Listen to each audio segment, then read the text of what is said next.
Peace, love, and prosperity to all of humanity on planet Earth.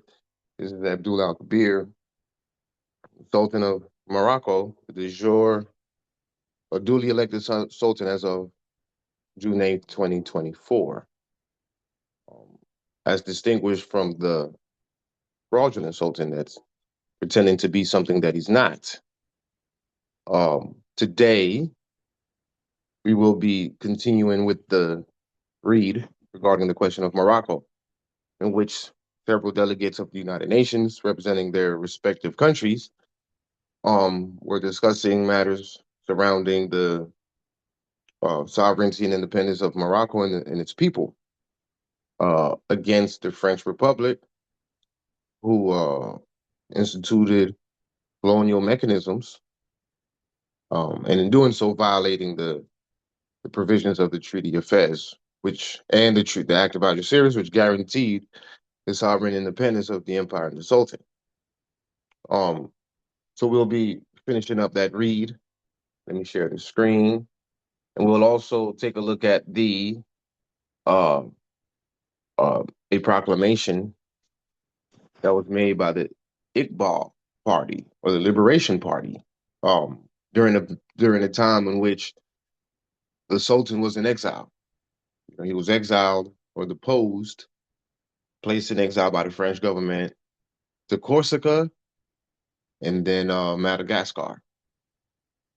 So the Liberation Party, they they wrote a proclamation or a declaration of independence of sorts on behalf of the Sultan, which put a lot of pressure on France. It actually helped in a great deal with the so-called independence. Um, but what needs to be clearly understood is that it became a kingdom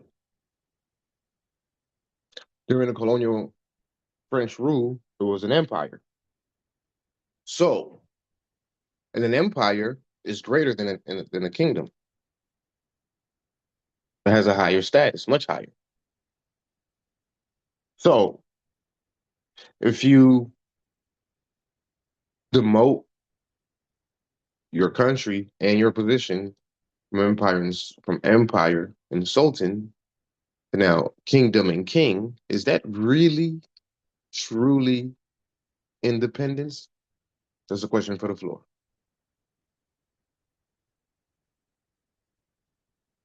Is that truly independence?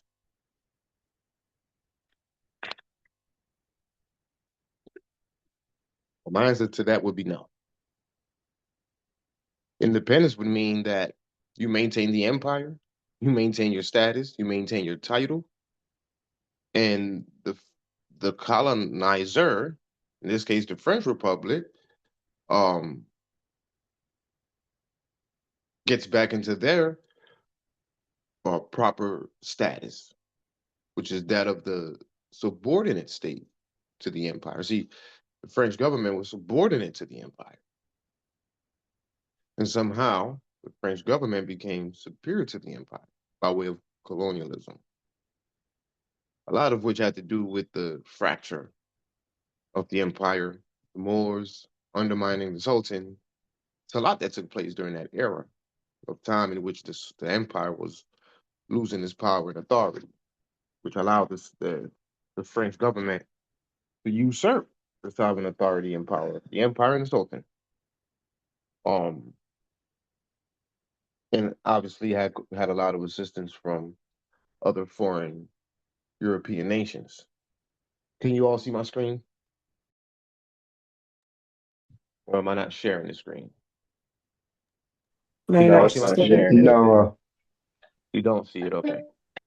no. My apologies. So we left off with the delegate of the United States last class, which was Mr. Lodge. We'll pick back up with Mr. Ludin of Afghanistan. Can I get a reader to begin the read for me, please? Islam. Go ahead, brother. I don't know, 46, Mr. Ludin, Afghanistan, noted that the competence of the General Assembly had once again been challenged on the ground of domestic jurisdiction.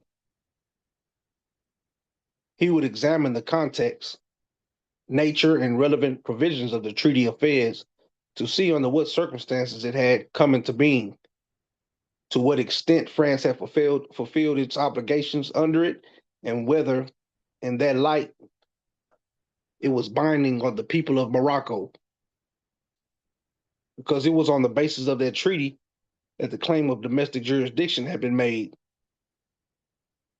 In so doing, he fully realized that the General Assembly was a political body concerned primarily with matters relating to the preservation of peace and to the promotion of friendly relations among nations, and was not a court of law.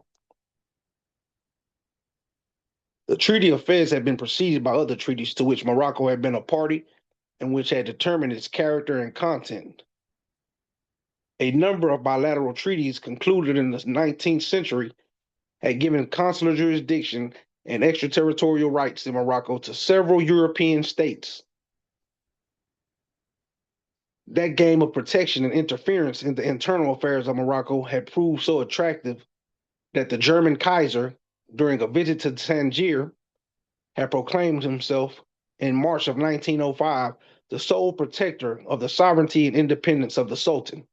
Did we not read that in our previous classes regarding the Moroccan crisis, in which Germany, the Kaiser, what was his name? Does anyone remember the name of the Kaiser? Willem William II. Zlong. Right, and he stood for the sovereignty and independence of the empire and the Sultan against France and the other European powers such as Spain, who else? Great Britain, United States.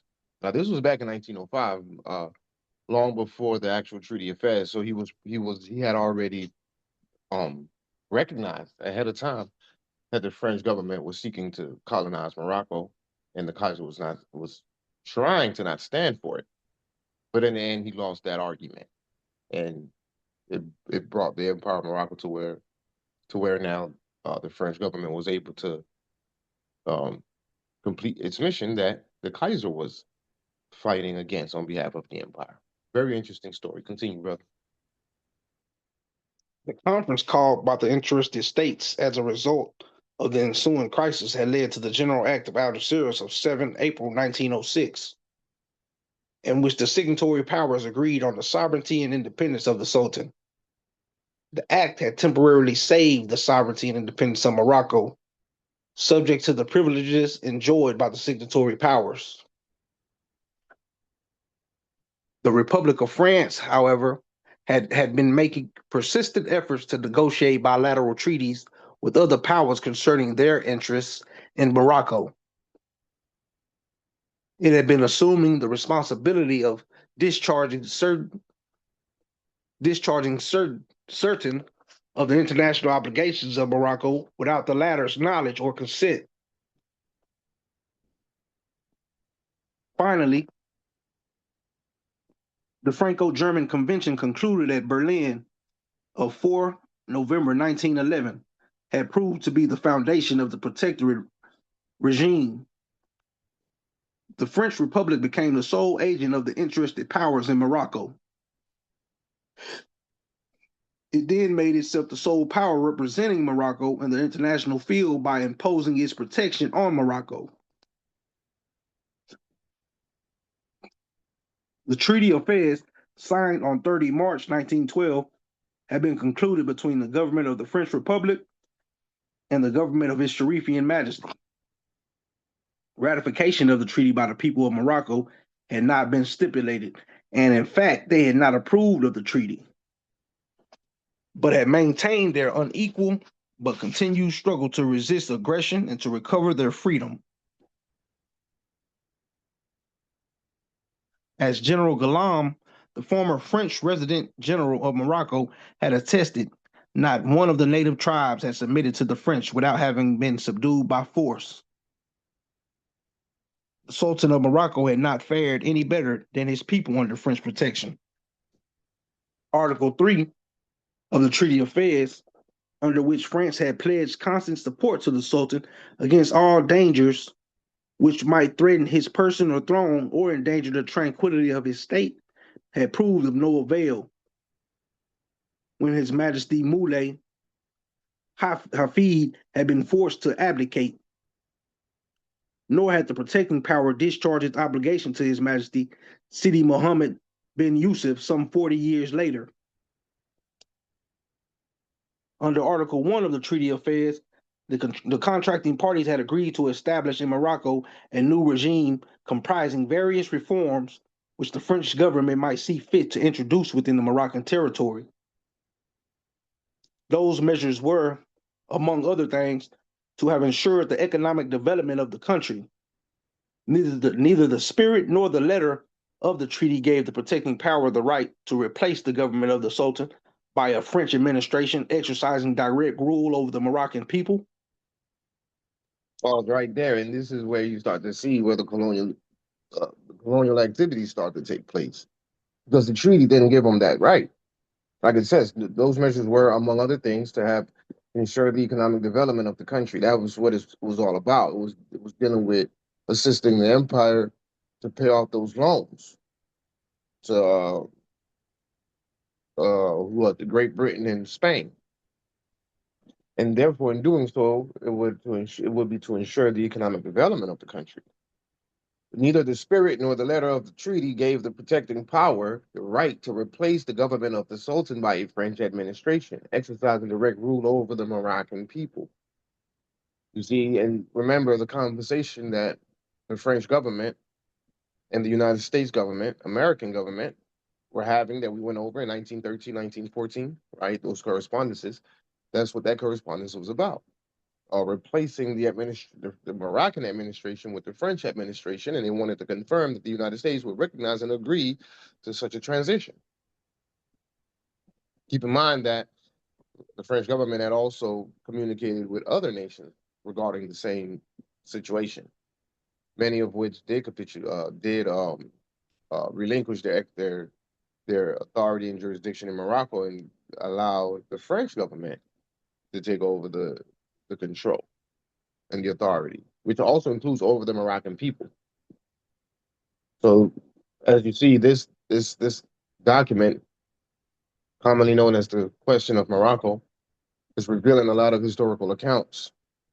What we have to do as a people is recognize that the extent as to which it involves us. Don't get misconstrued by the fact that a lot of what is being discussed here appears as though it was only happening in the East, where the kingdom is right now today, because that's not the empire. The empire is vast. It includes the United States.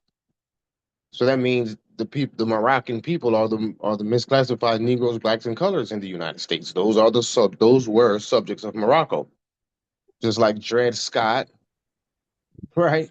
Was never a citizen and therefore became a plaintiff in error during that case, in regards to that case, because he wasn't of American. He was not an American citizen. He was a subject of Morocco. Therefore, he was supposed to petition the Moroccan courts.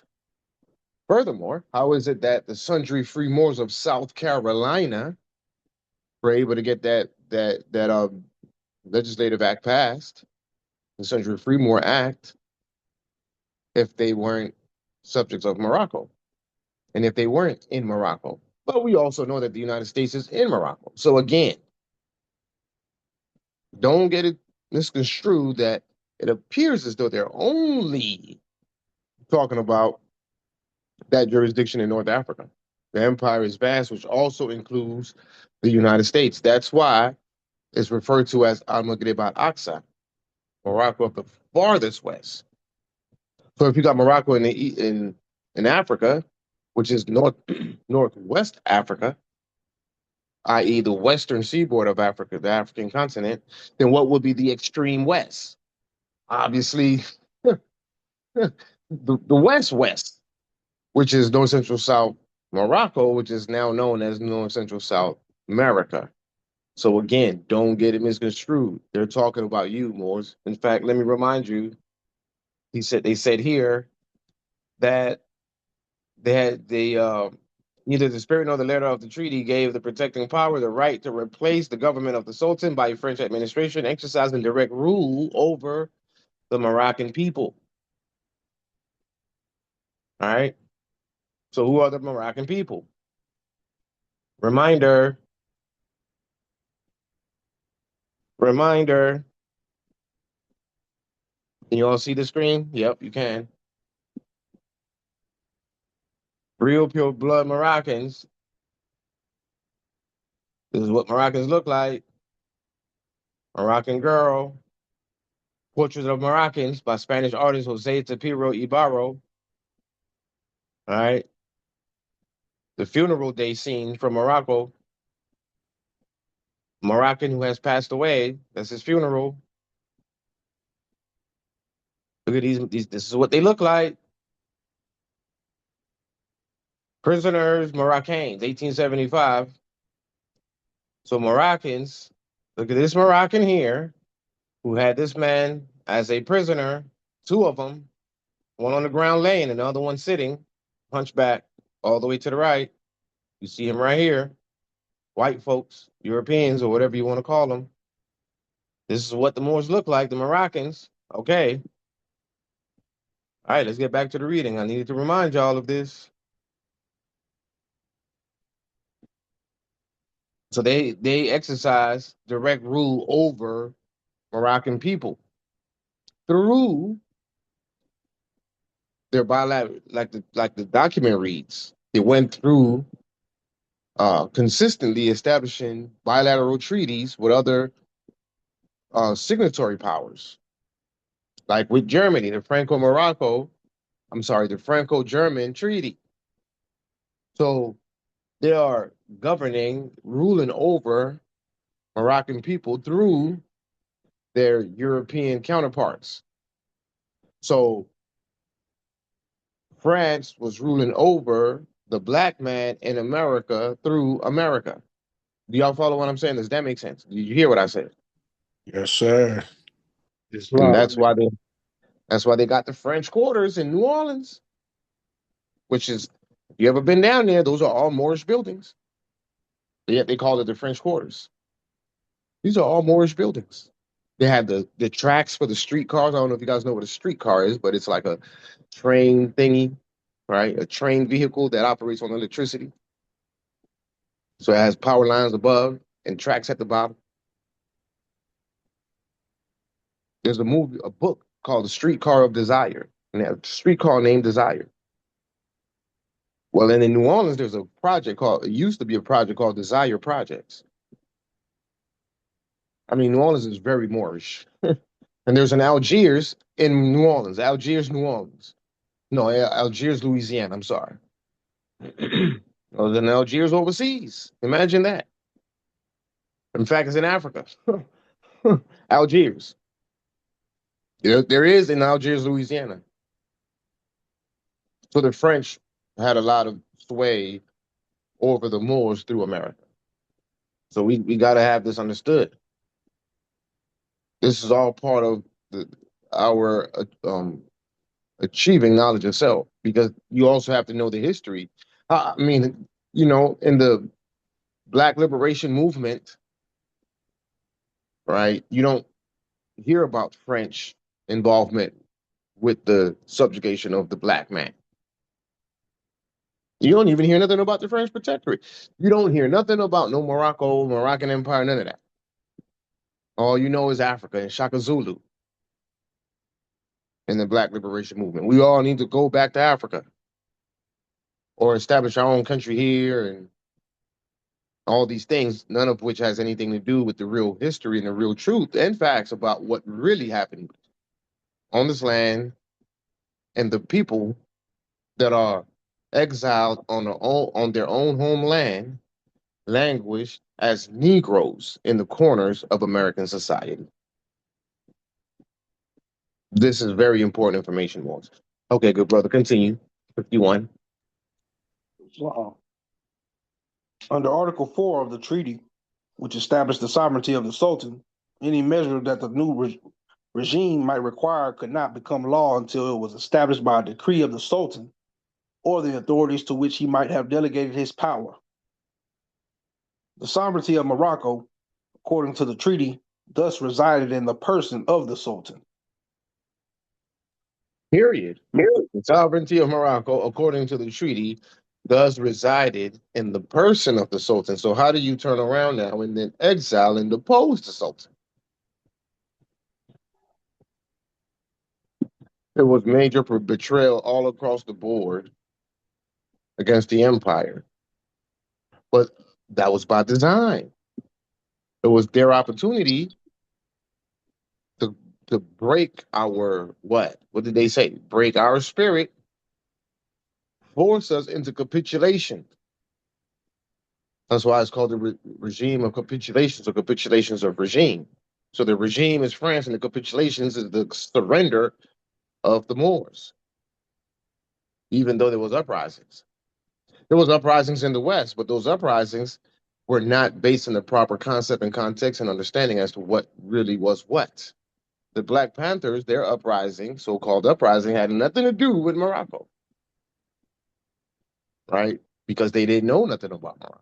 Just like Dred Scott didn't know nothing about Morocco. So the Moors in the West, the Moroccan people, the subjects of Morocco in the West, they were absolutely shut out by way of the educational system and their Negro leaders leading them astray.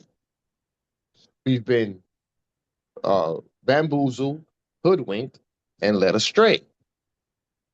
So you would say that we've been slaves for 400 years, yet the United States had only been, up to this point, they've only been around for only 250 years. Up to this point. So how we were in slavery for 400 years to them. Can somebody please make that make sense? How were we enslaved to the American government for 400 years if they've only been around 250 years? You see the foolishness? Does anyone want to answer that? The fall of Grenada. The fall of Grenada was in 1492, good brother. That's 600 years ago. And in 19, as we read in the correspondence, the French and American correspondence, in 1913, there were Moorish courts because the guy, the American citizen, who had a grievance because of a highway that was built on his land, he took that case to the Moorish courts, not the American courts, the Moorish courts. And we That's also 1913. Yeah. Go ahead, bro. AG, peace and love, Islam. Peace and love, brother. And then, Morris, we also have to realize, and just the camelback off of the Sultan was saying, when you mentioned Grenada, that's just a very small portion of the world. You don't win a war, right? Which you don't win a war and then say, okay, now we're taking over the whole world in a certain jurisdiction. Grenada, Spain is just a small jurisdiction within the Empire of Morocco. That's a section, and that's on how the trickery, just like Africa, Scipio Africanus, it was only supposed to be a portion of a continent that they was to be able to rule over, but over the fall of the Moors, they decided just to name that whole continent because we all know the original name of Africa is Al-Kibulan. That's the original name of the land. So don't let the winning of that 1492 Grenada overshake your mind because that's just a small jurisdiction. That's not the whole empire of Morocco. I yield. Islam, that was one of the kingdoms. It was the kingdom of Grenada. And Boabdil, Muhammad the 12th, I think his name was. I think he was the 12th. He was exiled to Morocco. And then so now the question is, well, North Africa? Not really. Not necessarily. It could have been over here. It could have been India. The Empire of Morocco was. It's an empire. It's a vast empire. So to say he was exiled to Morocco, that's a very general and vague statement. You got to be specific. Where in Morocco? So that was, but again, that was in 1492. It took them all the way up until, well, let's just put it this way: the empire didn't fall till 1956. You do the math. 1492 to 1956. So it still took them centuries upon centuries to complete the mission. In 1850, I can't recall the year, 1850 something, the British and Moroccan treaty was the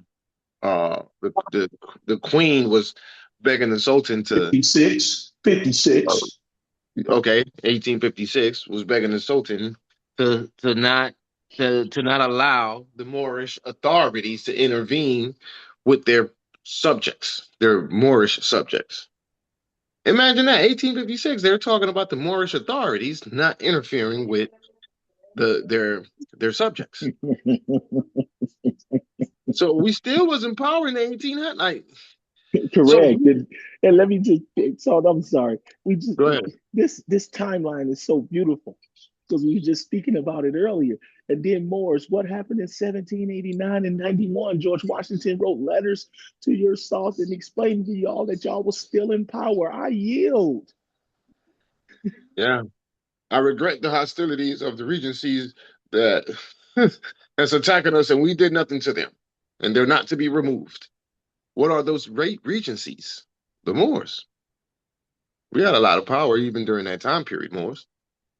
You know, we lost one kingdom, but that just really started the fall. Put it that way, and we didn't. The fall wasn't completed until 1956, and now here comes the rise all over again. Islam, continue, brother. 52. So, pardon. Mr. Luton pointed out that the French authorities had recently proposed to the Sultan of Morocco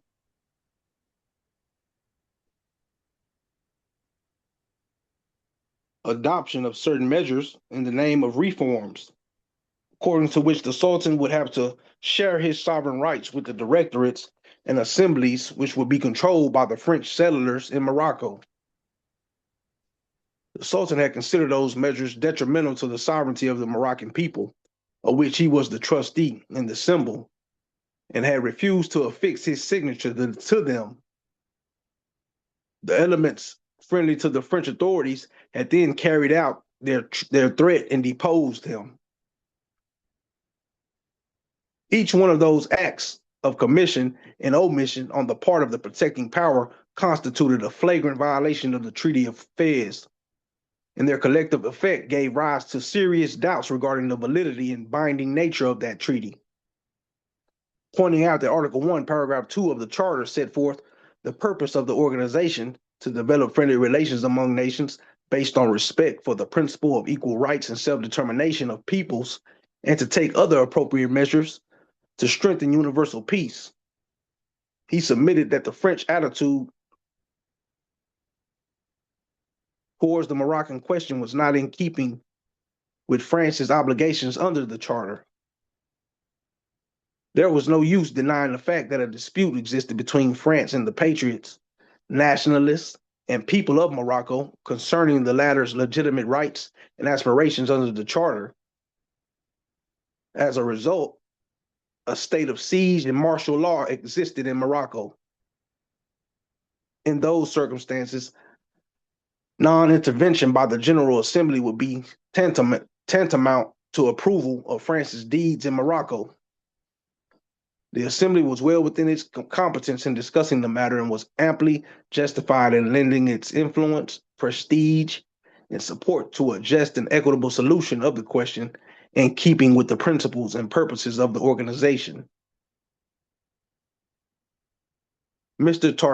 Tarsisi of Yemen, recalling the history of the question of Morocco before the United Nations, said that during the previous year, his delegation had hoped that there would at least be an improvement in French policy in response to the moderate and wise wishes voiced by the General Assembly in Resolution 612, chapter 7. The French government unfortunately, had not so used the time given to it, and the situation had deteriorated even further. That was what had induced 15 delegations representing almost the whole of two large continents to submit the question to the Security Council S-3085. Despite the favorable attitude of almost half its members, and despite the military action undertaken against the people of Morocco and the moves against its real spokesman, the Sultan, the Security Council had not included the question in its agenda. As was known, the action of the French authorities had led to the illegal removal of the Sultan from his country despite the terms of the General Assembly resolution. Instead of furthering the fundamental liberties of the people of Morocco, France had imposed a regime of strict martial law, and any Moroccan interested in public affairs found himself in prison, exiled, or even liquidated. The negotiations called for by the resolution had not taken place despite the Sultan's appeals to Paris. In a manner directly contrary to the wishes expressed by the General Assembly, the French government had drawn up reforms which would have conferred upon the representatives of the colonists a small minority, a representation equal to that of 8 or 9 million Moroccans. It was evident that the other half of the representation would be nothing but collaborators virtually nominated by the authorities of Casablanca. In the face of the situation that obtained, Mr. Maurice Schumann, the head of the French delegation, had stated in the General Assembly 445th plenary meeting that his government preferred to devote its efforts to leading the peoples united to it by the links of treaties, history, and confidence to that liberty where they would be able democratically to manage their own affairs. Mr. Tarcisi asked when Morocco would be given the self-government which it had always had prior to the efforts undertaken by France.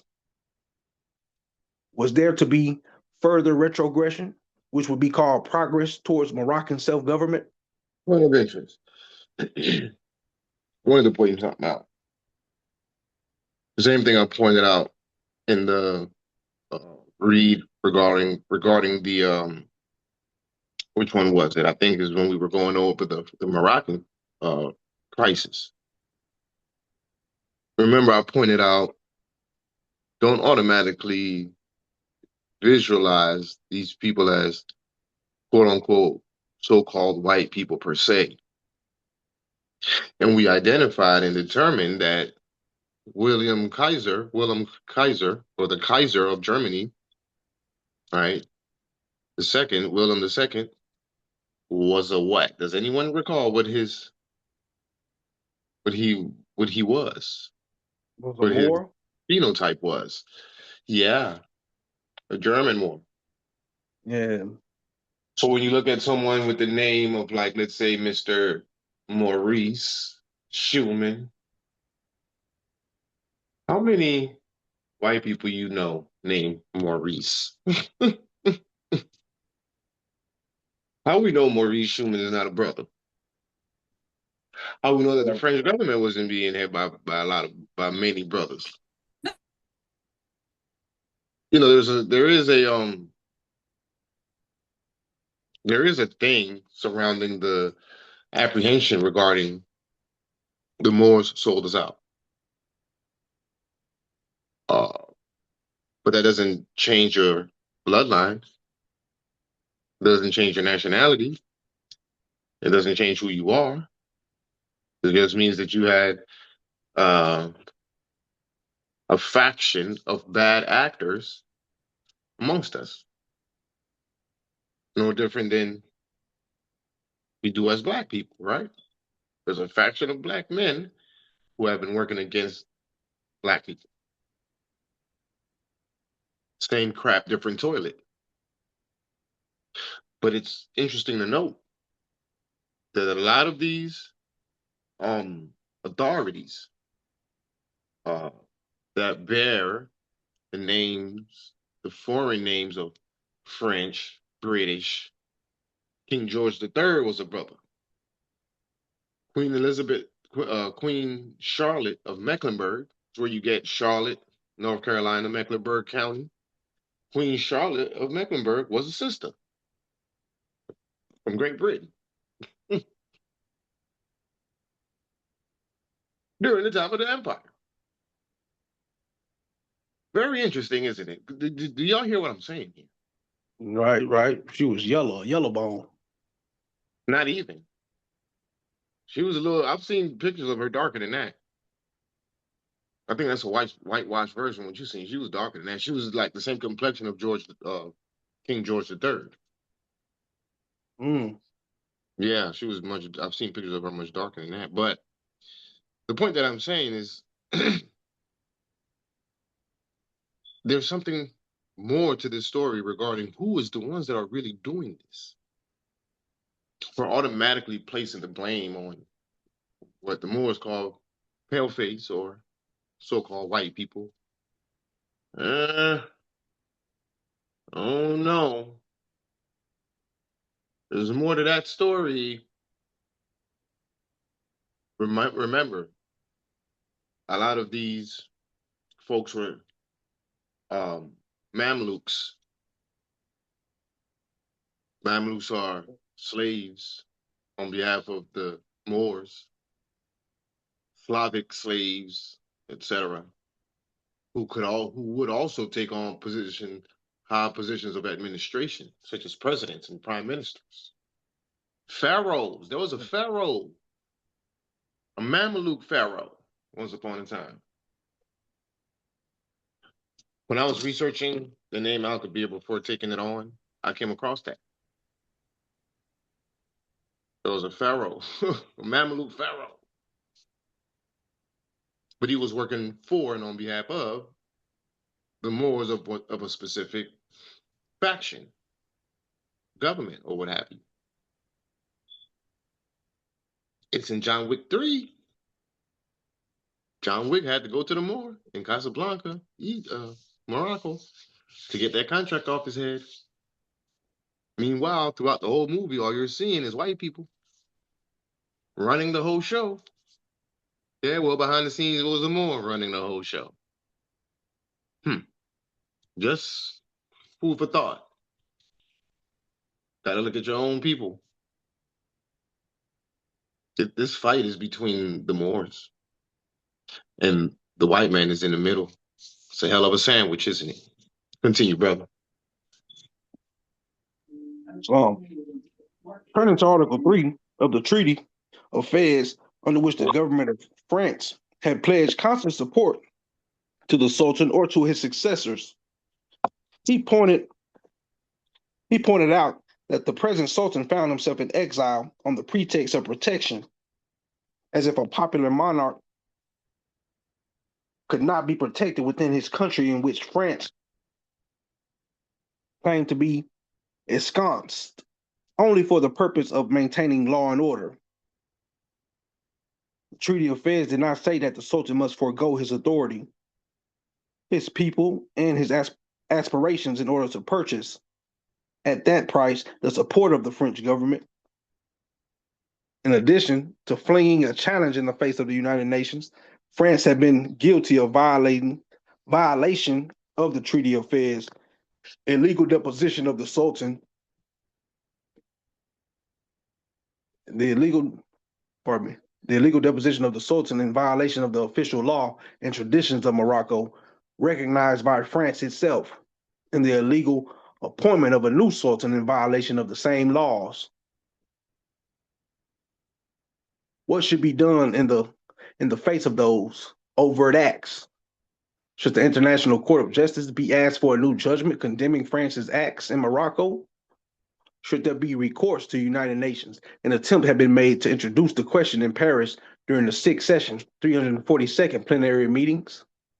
But the General Assembly had listened to the appeal made by the French foreign minister. The question had been submitted to the seventh session while innocent persons were being machine gunned in Casablanca and elsewhere. What is this revealing regarding the United Nations? This is in 1953. The United Nations came to be in 1945. At what, 8 years? 8 Mhm. years in operation. Usually, at least in the beginning of your it's the beginning of the establishment of the organization, things generally operate accordingly to the founding document of that organization. It's usually later down the line that they may become, usurped or corrupt. But it appears as though they were usurped and corrupt from the inception. How is it that France can get away with violating the charter? We've been seeing that take place time and time again, all the way up until now. The United States have never, ever been held accountable. Great Britain has never been held accountable. France has never been held accountable. None of the European powers, signatories to the treaties, have been held accountable for nothing. Just recently, finally, they put something on Putin, who is Russia, which is one of the signatories. And he's still walking free, but he avoids certain jurisdictions so as to not get snatched up by the authorities of that jurisdiction. So he'll hang out in China. He ain't finna hang out in Great Britain or the United States or in France. So what is it for us to do in order to accomplish this mission? If the United Nations is not going to be, if it's not, is going to, if they conduct themselves this way in their infancy in 1953, imagine now. They've been well paid over the years. So in one of our uh, conversations, recorded conversations with Impact 2.0, I made mention of that. Oh, and oh man, they came down on me. You can't talk like that about the United Nations and the ICJ. You can't talk like that about them. They're listening to you. So,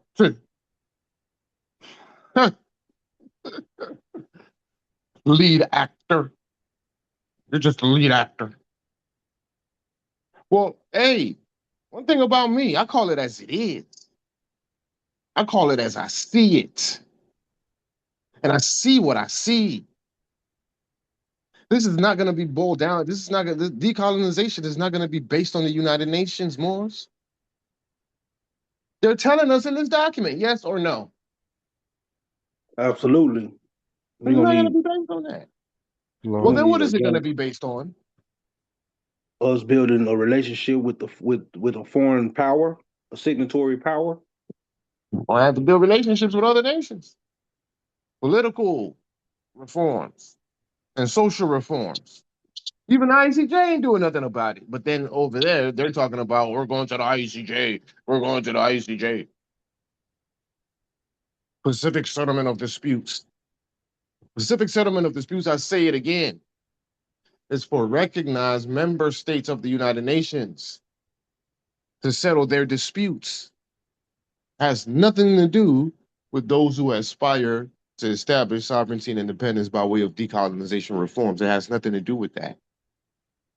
But that's where the C-24 comes in, and the non-self-governing territory principles of the United Nations. But that's not the not non-self the recognized currently recognized non-self-governing territories, which is what, 17 of them. Many of them have been recognized as such since 1960, and they're still in that status. No complete decolonization yet. They're gatekeeping. Keep call it as it is. It is what it is. As the good brother Polaris would say, it's a bureaucratic, red tape gatekeeping organization. Because if they were doing what they were supposed to do, these territories would have already decolonized. Keep in mind that many of those territories are being administered by guess who? The foreign American government. One of them is France. One of them is Great Britain, I believe. Three of them is Great Britain. Many of them is Great Britain, aside from the United States. France has a couple, to include the Sahara. But most of it is in the West or the islands. Samoa, things like countries like that.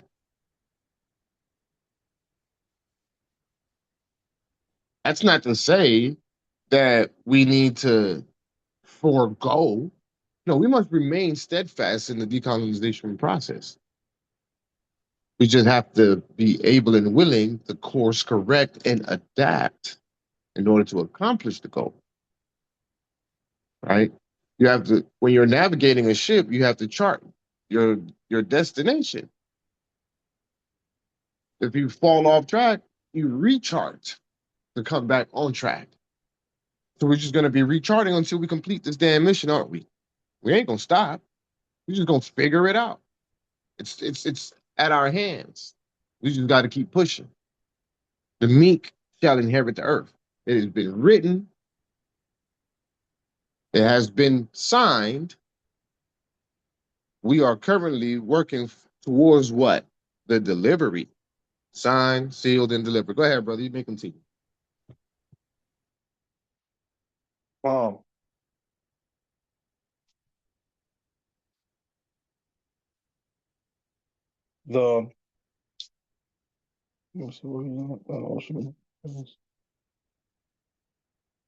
The question had been submitted. Oh, yeah, right. The Sultan had You were right, brother. The question has been submitted. all right. The question had been submitted to the 7th session while innocent persons were being machine gunned in Casablanca and elsewhere. The resolution adopted by the General Assembly of 612, Chapter 7, had been totally disregarded. The Sultan had watched the encroachments of France and the French colonists and had addressed himself to the organization in an attempt to limit the excesses of colonialism. In the face of that action, the French imperialists had shown their true hostility towards the Sultan. When the organization had decided to consider the Moroccan and Tunisian questions, France had withdrawn from the debates. The massacres in the two countries had continued, and the cases of deportation, imprisonment, and even assassination had multiplied. It was against that background that the General Assembly was told that it should not deal with the question, since bloodshed in Morocco might result. She argued that the machine guns directed against freedom of speech and the threat to unarmed and innocent persons in North Africa were sufficient reasons for not dealing with the question, was similar to the counsel of those who advised the parents of a kidnapped child, on the pretext of saving the child's life, not to address themselves to the judicial authorities. Some representatives had based their objections on certain provisions of the charter in disregard of the existence of the treaties of Algeciras and Fez, in order to prevent the General Assembly from even discussing the problem, an attitude different from that displayed by the same representatives towards other and by no means dissimilar cases. The Sultan had faith in the organization and in the charter. Mr. Tarsisi expressed his confidence that the United Nations would not drive the Sultan and liberation movements throughout the world to despair, but would encourage them to address themselves to the organization. The sovereignty of Morocco had been made to vanish at the very moment when the General Assembly had been attempting to ensure that the people of Morocco were being able to govern themselves. In that connection, he referred to an article in El Observatory on 24 September 1953, in which, after an analysis of the existing situation in Morocco, it was said that the parity which had been opposed by the Sultan and the Istiklal stripped the protectorate of its content by causing the Sharifian sovereignty to vanish. rather than continue to adopt resolutions that were disregarded. The organization should keep in constant touch with the factual situation in order to strengthen the foundation of the United Nations and in order to confer a permanent value upon those resolutions.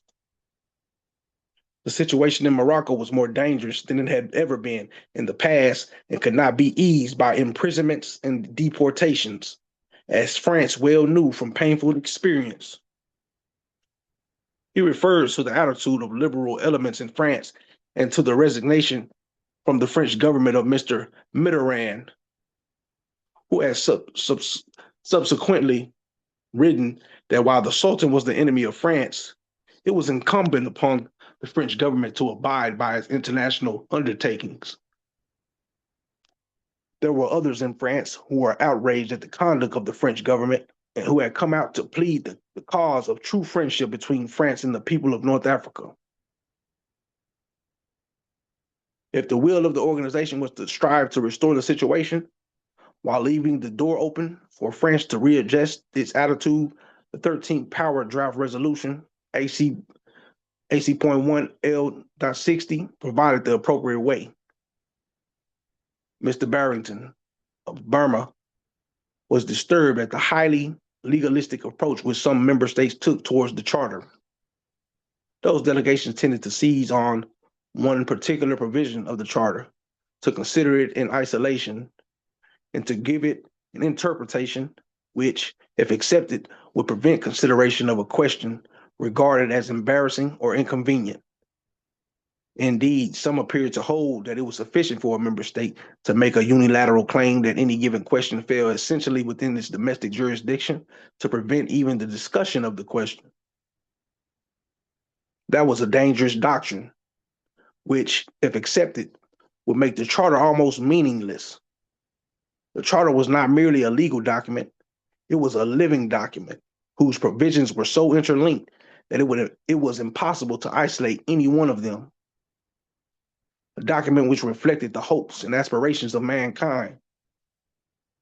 All members of the organization had subscribed to it, including France, which to his regret was not represented in the committee. All the members of the organization had thereby assumed certain obligations of a general character. When a state was accused of failing to live up to its obligations, it was its duty either to refute the accusations or to take steps to remedy the situation from which the accusation had resulted. Either course necessarily involved some discussion in the United Nations. Either course necessarily involved some discussion in the United Nations. However, if the state concerned did not follow either of those alternatives and refused even to discuss the question on the basis of its own interpretation of one provision of the charter considered in isolation, it will be difficult to escape the conclusion that the state did not take its obligations under the charter too seriously. In his delegation's opinion, France had placed itself precisely in that position. It seemed obvious that there must be some discussion of a question before a decision could be taken as to whether it fell within the scope of Article 2, Paragraph 7 of the Charter. Such a discussion has already been held, and in the light of it, he wondered how many members of the committee really believed that the question was essentially within the domestic jurisdiction of France. The French position, in response to a charge of violation of the charter, was that the committee had no business considering the matter, noting that the preamble of the charter reaffirmed the equal rights of men and women. He pointed out as a glaring element of the case against France that more than 40 years after France had assumed the Protectorate of Morocco, the French government was introducing reforms in that country based not on the equality of men and women, but on the proposition that one French colonist was the equal of 24 Moroccans. Since 425,000 French colonists were to be given a voice equal to the 9.5 million Moroccans, France preferred to give no explanation for what appeared to be severe discrimination in favor of the French residents in Morocco. Instead, France said in effect that it was entitled to do what it pleased in Morocco and Tunisia under the terms of Article 2, Paragraph 7 of the Charter. The reforms in question, however, were those that the then Foreign Minister of France, Mr. Robert Schuman, had referred to at the opening of the seventh session of the General Assembly 392nd plenary meeting. Mr. Barrington quoted from that statement to the effect that the policy which France had set itself was clear and could not be suspected by anyone. Mr. Schuman had also alluded to Cambodia, Laos, and Vietnam, which had gained independence within the French Union. In view of the system of representation sought in the new reforms, it could be agreed that the policy of France was indeed perfectly clear. Mr. Barrington doubted, however, whether many would agree that that policy could not be suspected by anyone. In that connection, he noted that Cambodia, Laos, and Vietnam had been in the news since the statement made by Mr. Schuman. Despite the latter's assurance that those three countries were already independent within the system of the French Union, the slow pace of political advancement of the people of Morocco was serious enough. But what was really disturbing and depressing was the spectacle of once liberal France, the cradle of democracy, embarking on a fundamentally undemocratic policy in regard to its protectorates in North Africa and glorifying it, in Mr. Schuman's words, as a task which France would pursue with faith and pride. Gave no pleasure to have to say such things, and he would rather be praising France for its magnanimity. The people of Morocco have been very patient, but there have been illustrations elsewhere of what could happen when the patience of a subject people ran out. I just wanted to Morocco, point out real quick what I was saying earlier. You see what they said here? They make it seem like it's just North Africa. But what did he say? The slow pace of political advancement of the people of Morocco was serious enough, but what was really disturbing and depressing was the spectacle of once liberal France, the cradle of democracy, embarking on a fundamentally undemocratic policy in regard to its protectorate in North Africa. Again, that was in the empire. So why are they saying it like that? to downplay. Downplay the size and the authority and the power and the vast nature of the empire. So they was already hip to word assimilation back then. Indeed. It's like they were priming up towards that. Because this is 1953. They hadn't gained their so-called independence or restructuring. That happened in 1956. 3 years later. But that's where the thing is that that's where the capital was in North Africa. So if you say the capital of the United States is in DC, does that mean that the jurisdiction is only limited to DC? Now we know according to the Act of Congress, it's 10 square miles. That's the United States. Yeah, okay, but still, California is still subject to federal jurisdiction. All the internal states are subject to federal jurisdiction. Therefore, the United States is not just DC.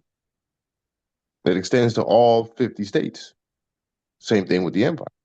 North Africa was where the capital was, but all of its dominions extended all the way up to all through the West and the East, Europe, all that.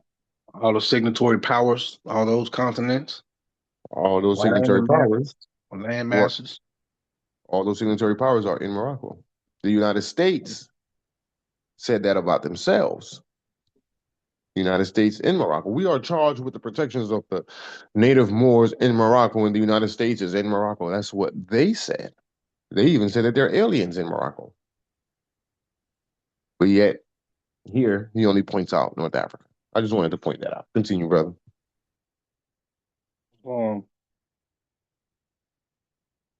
It gave no pleasure to have to say such. No. The people of Morocco have been very patient, but there have been illustrations elsewhere of what could happen when the patience of a subject people ran out. The Moroccan people were still anxious to cooperate with France.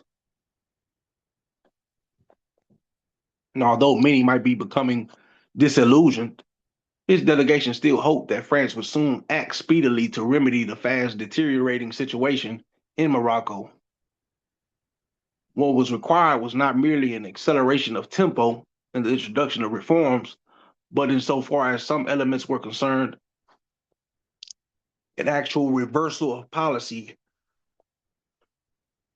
pardon me, a reversal of policy to the end that Morocco might once again emerge as a free and independent state, ever grateful to France for the role which it could yet play in bringing about that evolution. Mr. Bulajic of Yugoslavia, referring to the issue of competence, reiterated his delegation's opinion, borne out by events during the past year, that the Moroccan problem had an international character and that the United Nations had the right to consider it. The international character of the question was also attested by the concern of a large number of Asian and African and other countries. The Moroccan problem must be considered within the framework of the general movement of Asian and African peoples toward the attainment of their independence and equality. If that fact was not understood and taken into account, it was difficult to work efficiently toward the strengthening of peace and the development of democratic relations among nations.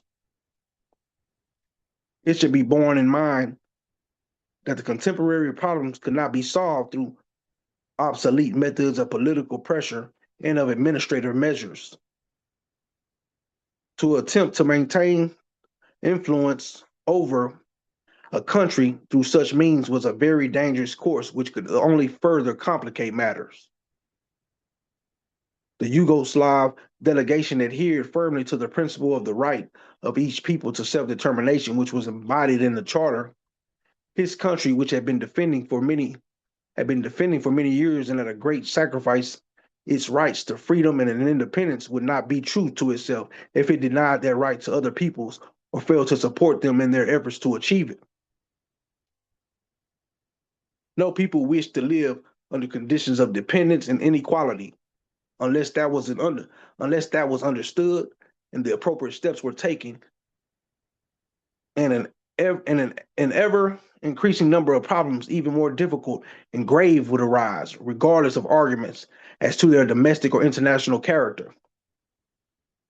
His delegation considered the Moroccan question and similar questions to be closely connected with the struggle for world peace and the development of democratic relations among nations. It could not share the view that the problem was not a matter of concern to the United Nations because no other state was threatened by France or Morocco.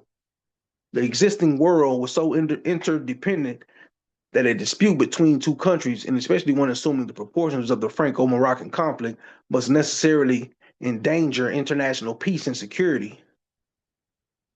Moreover, the struggle for peace could not be separated from the struggle for national independence. Only a system of collective security consisting of independent and equal nations could be a genuine and effective one.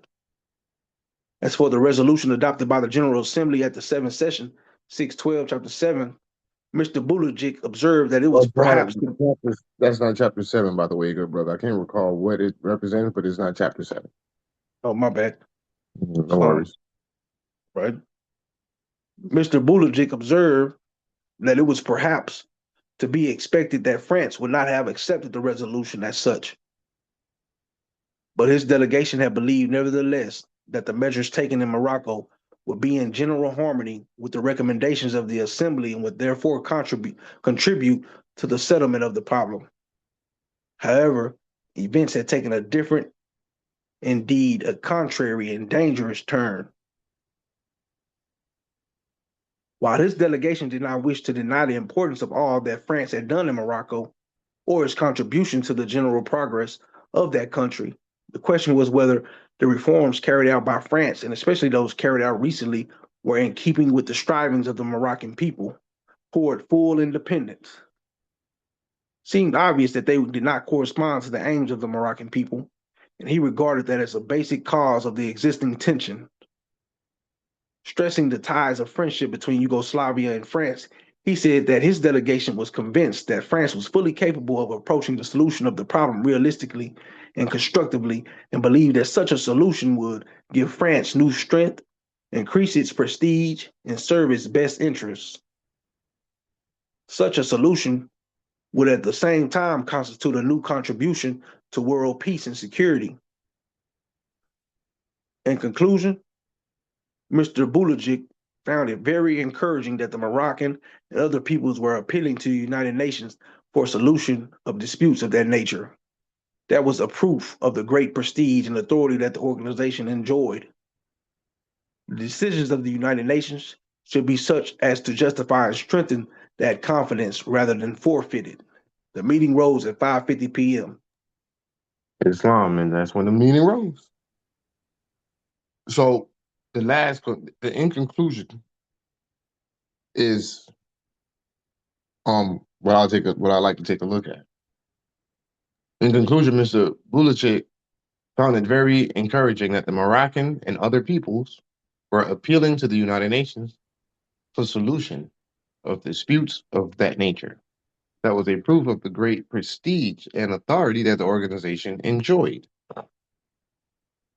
So this organization had prestige and authority based on the fact that they were the referees, if you will, those that group of people that are based in several states coming together, the General Assembly, to establish the organization.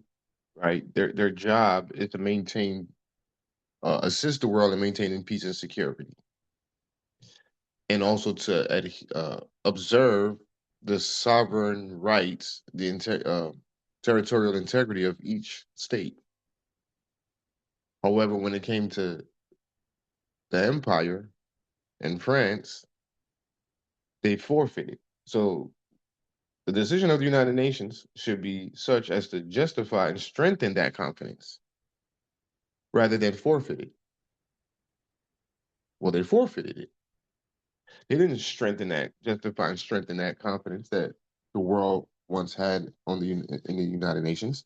That's why today, even Ibrahim Traore has questions for the United Nations. They don't interfere in areas where human rights violations are taking place. The United States is constantly breaching the territorial integrity of countries. The latest one was Maduro.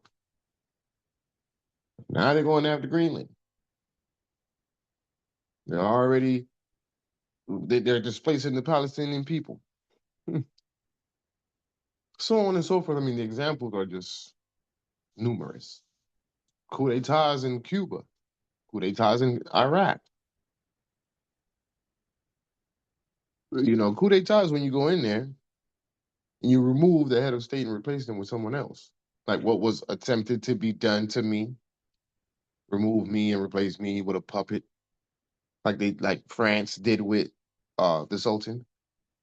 They deposed him, exiled him, and replaced him with a puppet. See, that's what Kendon is, a puppet for Jermaine and the Impact 2.0 faction. Same exact thing. Like I'm literally living through that in real time. I mean, it was a failed attempt. I'm just saying that attempt was there. And because our laws are not in full force and effect, they get to be rogue and still pretend and act as if they're something that they're not. It's not even de facto. It's absolutely 1000% fraudulent. It's not de facto, it's fraudulent. It's a farce. The United Nations in 1953 showed what the future would look like. Does that mean that Secretary Guterres is bad or that he's corrupt? No. Does it mean that C-24 is corrupt or they're a bunch of bad people? No. What I see is coercion, threat, duress, and coercion. I I really, that's my personal opinion. I believe that the UN is under threat, duress, and coercion. We've seen the movies. You know how the United States operate, the CIA, right? I'll kill your family. We'll kill your family, right? They'll kill your whole family if you don't do what they say they want you to. They'll coerce you to do what they want you to do. All right. They'll That's threaten too your much whole family. power. That's too much power. Like for real. And I don't understand why. Like what's up with the BRICS? I mean, it's at this point currently it's like 12 of them, a lot of powerful nations with military and large GDPs. What? Why don't the rest of the world come together against the West? I mean, it's a majority of them over the. It's a minority of the West. I just. Why do they allow the West to go around punching them in the mouths? I mean, the U.S. military is strong, but it ain't that damn strong. You know, you'll have um a play box, 15 kids playing. One of them is a bully. What happened if 14 kids jump on that bully? We're gonna go home running to his mama. So it's 193 member states. Let's say United States, France, Great Britain, Portugal, Spain, Italy. Let's just say all signatory powers.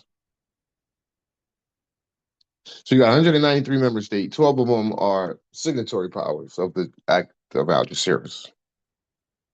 12 of them are full-blown colonists, and it's less than that because all of them didn't necessarily participate in full-blown colonialism. I'm not sure of any territories that was conquered by the Netherlands, as an example. But I can tell you a lot that was conquered by France and Great Britain and Spain. Spain got a lot of territories. So you're looking at 12 or less. So 193 member states, 12 or less colonists. Does that make sense? So all 109. So the other. Damn. So the other what 170 whatever they're just like what? They're just gonna allow themselves to be. Capitulating.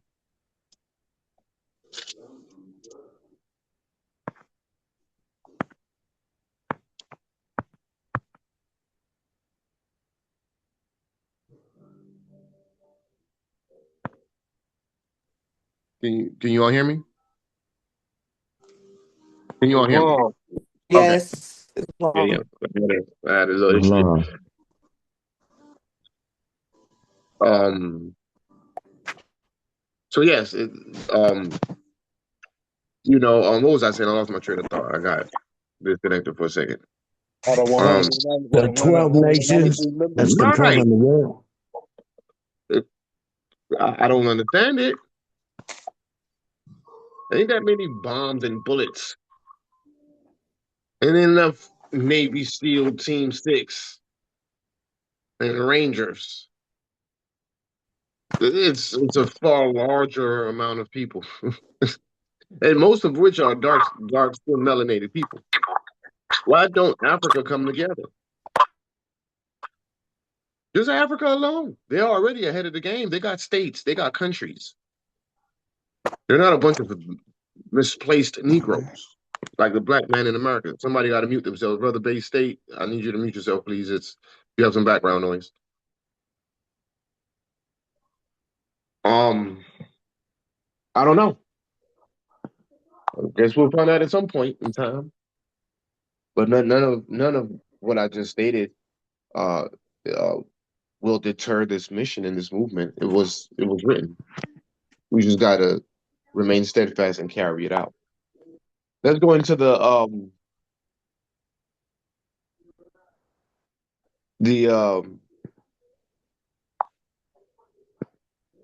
proclamation.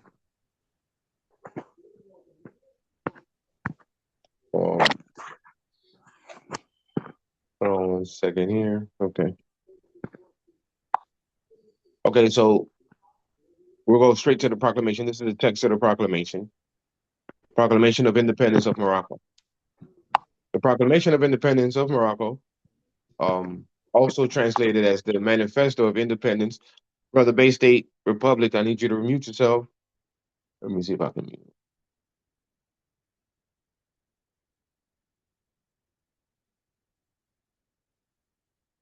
Okay. All right, what was that? Also translated as the Manifesto of Independence of Morocco, or Proclamation of January 11th, 1944, is a document in which Moroccan nationalists called for the independence of Morocco in its national entirety under Mohammed V bin Yusuf, as well as the installment of a democratic constitutional government to guarantee a democratic constitutional government, to guarantee the rights of all segments of society.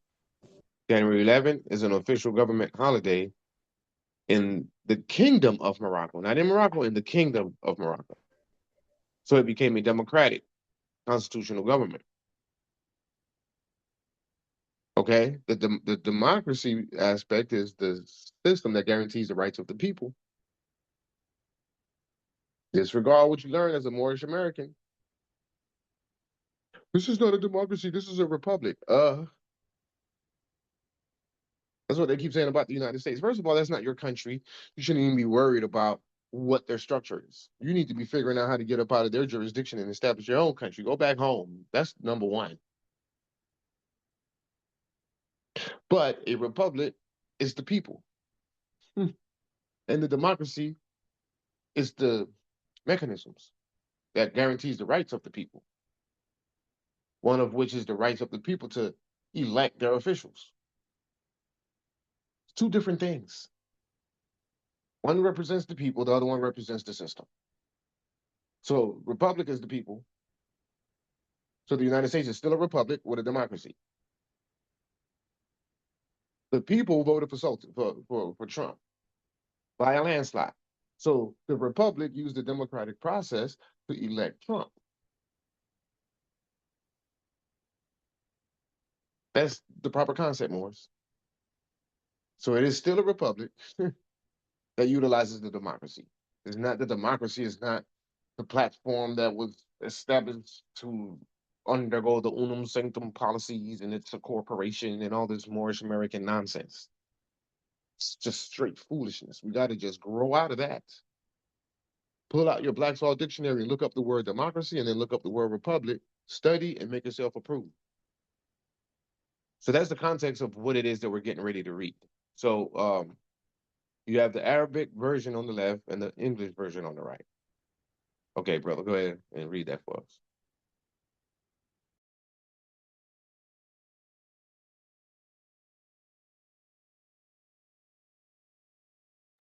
Rashid, do you got it? Or does someone else want to read it?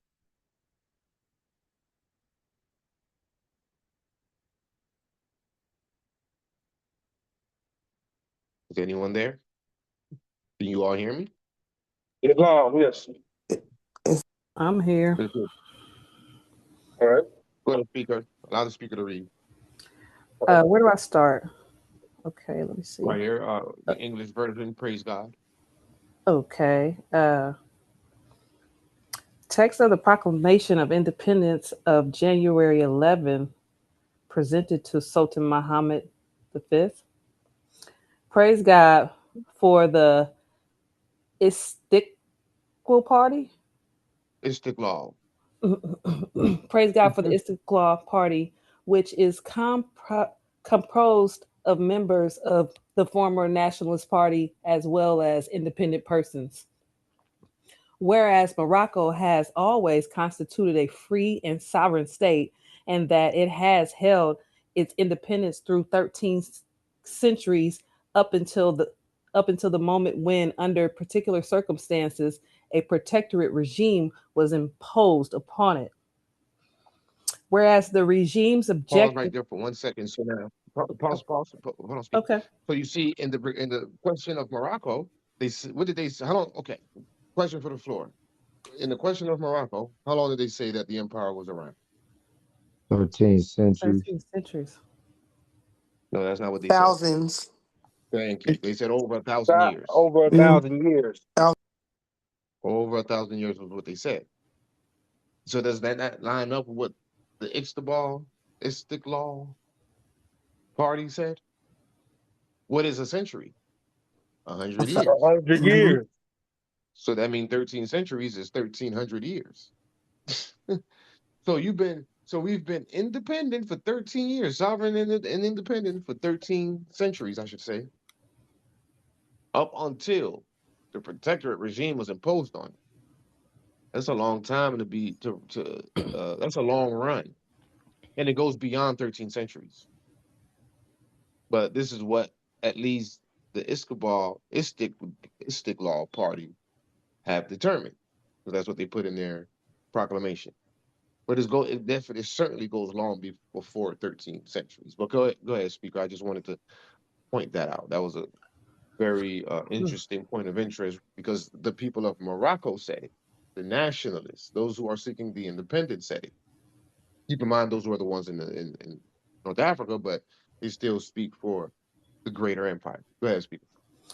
Whereas the regime's objective and purpose were to give Morocco a set of administrative, financial, and military reforms without impinging on the traditional sovereignty of the Moroccan people under the aegis of their king.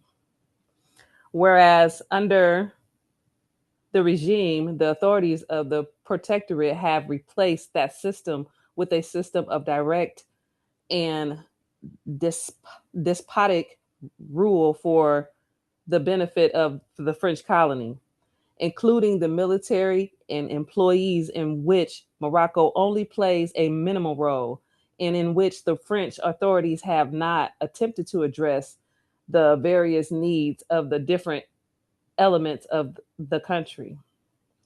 Whereas the French colony through this system has been able to take over all channels of power, as well as to appropriate and monopolize the country's resources to the detriment of the citizens. Whereas the regime has attempted through all possible means to break the unity of the Moroccan people, to prevent Moroccans from effectively participating in the governance of their country, and to deprive them of their individual civil liberty. They did break the Yeah. unity of the Moroccan people. They were absolutely successful in breaking the unity of the Moroccan people. We cannot find unity now at this point. Or we can. We just have a hard. It's a huge challenge. Let's put it that way. It's a challenging task to establish unity amongst us. Mm. There's always someone that goes against the fabric of unity and causes some sort of unrest amongst us. It's it's the doing of the French government. Whereas the French colony, through this system, has been able to take over all channels of power, as well as to appropriate and monopolize the country's resources to the detriment of its citizens. Colonialism. And so therefore, that's why Foreign Minister Lavrov of Russia made the statement that the West has not completed the full complete decolonization, because the Moroccan people are still displaced. The kingdom is not the same as the empire. The world knows that. So the people of Morocco are still displaced, and the empire of Morocco is still in a shallow grave. Well, was. It's no Mhm. longer in a shallow grave. And very few of us are no longer displaced. So our challenge is to try to get the rest of the people to recognize and understand what their obligations and responsibilities are. And their obligations and responsibility is to assist in bringing the empire back out of the shallow grave to start back governing again. But it requires a lot of work, and you got to pay it forward before you're able to achieve the economic liberty without any inequality. That's the part that the Moors don't want no parts of. Continue, speaker. Whereas the circumstances the world faces today are not those in which the protectorate was established. Whereas Morocco has participated significantly in world wars next to the Allied forces. The Moroccans have impressed everyone with their accomplishments in France, as well as Tunisia, Sicily, Corsica, and Italy, and with the expectation that they will participate in other treaties, other theaters as well, particularly in the liberation of France. Oh, right there, speaker. So you see what was just revealed. Whereas Mhm. Morocco has participated significantly in the world wars next to the Allied forces, with Moroccans having impressed everyone with their accomplishments in France, as well as Tunisia, Sicily, Corsica, and Italy, and with the expectation that they will participate in other theaters as well, particularly in the liberation of France. What are they saying? That the Moors have been working on the side of the Europeans, Mhm. and we impressed everyone. Mm. They never would have won any of these wars if it wasn't for the Moors being on the front lines fighting for them. So we had a lot to say in our loss of sovereignty and independence. We started working on behalf of the other side instead of supporting the Sultan and the empire. Continue, speaker. Whereas the Allies, who shed their blood for the cause of liberty, stated in the Atlantic Charter that all peoples have the right to self determination, to govern themselves by themselves, and expressed recently at uh, the Tehran conference their resentment toward the doctrine that the mighty should dominate the weak. Whereas the Allies expressed their support for Muslim peoples on multiple occasions and have granted independence to some of those whose past and present civilizations are less developed than Morocco's.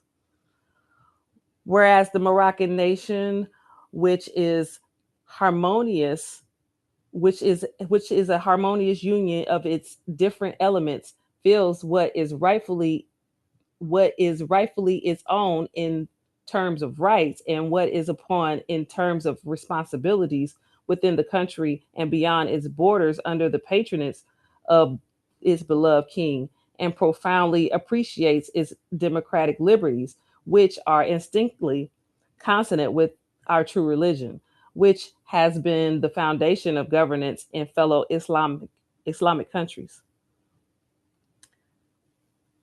Decides the following. First, to demand the independence of Morocco and the integrity of its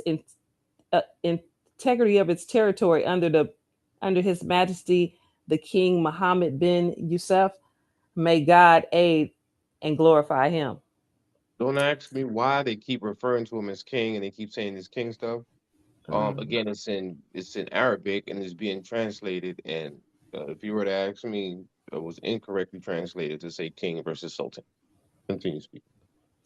Second, to implore from His Majesty to seek from the concerned states the recognition and affiliation of this independence, and to sign treaties that define, within the context of Moroccan sovereignty, the legitimate interests of foreigners in Morocco. Third, to request from the Moroccan regime to these states the acceptance of the Atlantic Charter and participation in the Reconciliation Conference.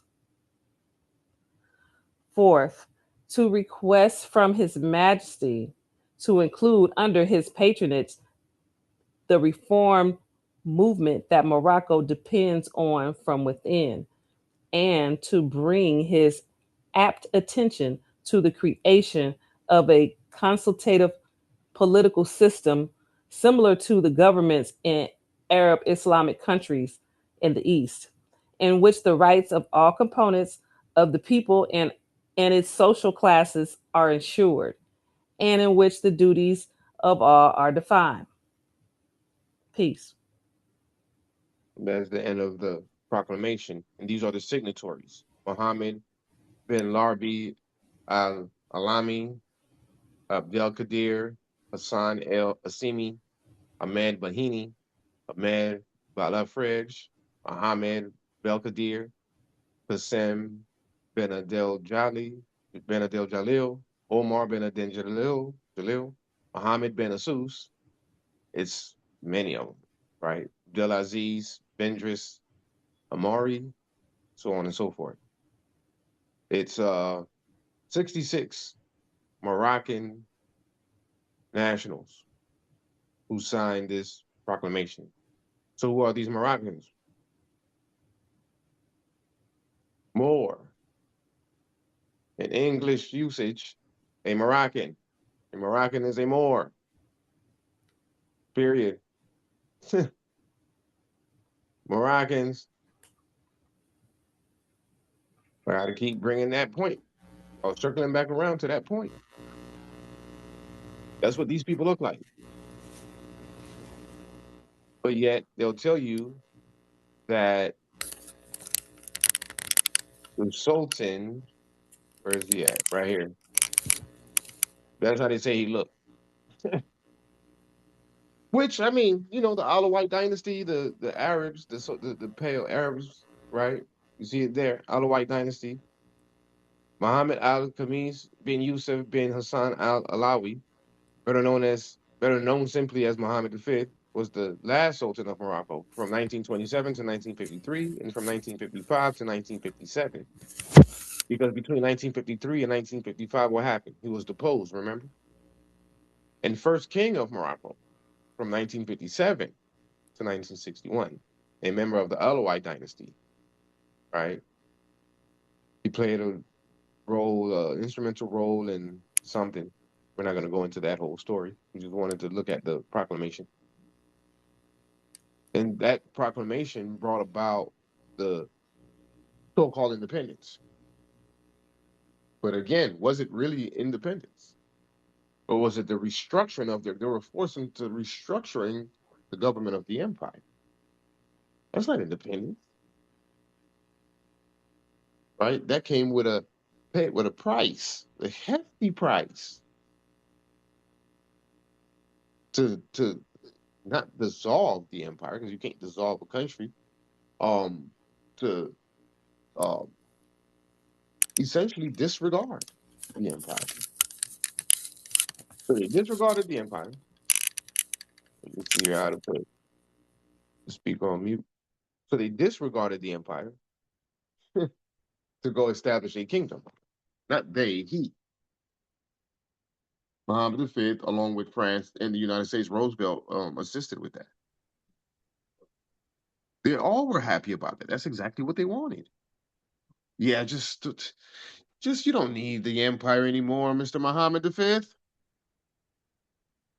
Just go off into darkness, establish a kingdom, and we'll support you, and we'll recognize you, and we'll do it like that. And the empire is just disregarded. Forget about it. There's no more sultan. There's no more empire. There's no more Moors. They're obsolete and without any effect. They're dead in the eyes of law.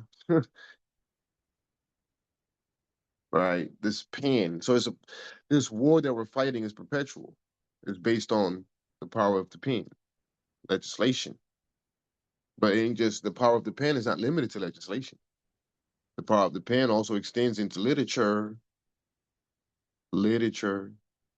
education, writing these books, telling a bunch of lies in these books, But you first have to secure the political pen and the judicial pen. Once you secure the political and judicial pen, now you can start to institute the educational reforms, which is the other set of pen. That's your literature and your educational system,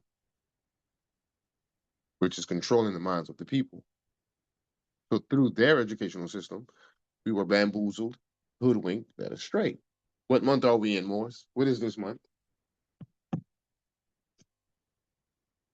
Y'all know this month. What month are we So-called in? Black History Moroccan Black Month. History history. Month. Black Black History history. Month. Mm-hmm. More of that nonsense every year. Now they're raising the FBA flag, foundational Black Americans. Every decade there's something new. I wonder what's gonna be the next one. You just came out of BLM, now it's FBA. We're not Black and we're not Americans. We are foundational though, whatever that means regarding your nationality. That's your nationality, foundational Black American. Wow. You're just Moroccans who have been led astray. That proves that we don't know who we are. And those who know who we are just laughing, having fun with it all. Because it's like they'll never get it. Well, except there is a few of us that do get it, and we are pushing forward with um what's required to establish sovereignty and independence. We see the challenges with the United Nations. We're still going through that process. We're still utilizing that mechanism. We're still checking that box. But it's not limited to that. We're not staying in that direct. We're not just dependent upon the United Nations. There's other um, considerations that are being.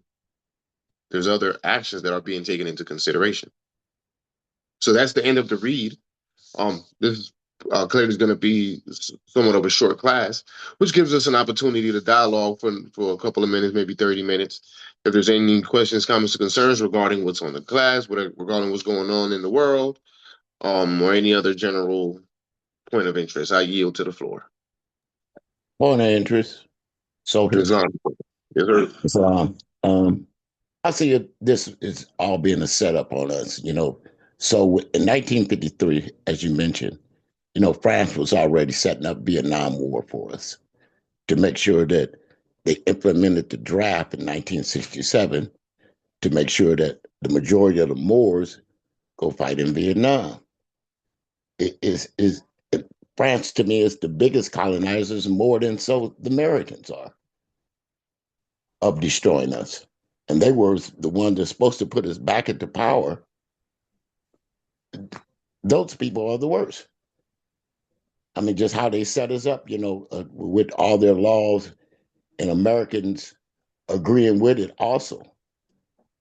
It's a horrible thing. You know, it's like this country over here we call France, and then they invaded Western Sahara because you got the kingdom of Morocco over here allowing them to come through there and also claim land or taking the land like the Western Sahara belonged to them. They were Arabs trying to conquer Moors. Everywhere they go, everything they touch. They're the biggest colonizer on the whole planet Earth and go around blaming everybody else that they did it, but it's actually France. And I yield. Longer, brother. I hear sentiment on that. Spain is is a huge colonizer as well. Spain, they got, I don't know, probably 70% of the Western Hemisphere, all the Latin American countries. If you speak Spanish in that territory, you were colonized by Spain. France doesn't have as many in the West, though they have quite a few. But your point is based on the fact that they had sway over the empire. That's what made them so large, and everyone else was operating through France. So that correspondence between France and America, that wasn't the only country that they corresponded with regarding relinquishing rights in Morocco in exchange for France to take over. Because when we read the document, it was saying that a lot of other countries, such as Great Britain, had already agreed. So they had the power of the pen of the Empire of Morocco is the issue. That's a whole lot of power, you know.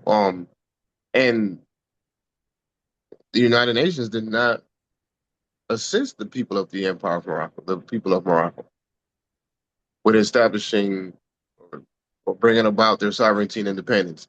They assisted others, all these African countries, Asian, like he was saying, that Asian and African countries. The Asian and African countries, they assisted them, but not the Empire of Morocco and the Moroccan people. I wonder why. But we know why.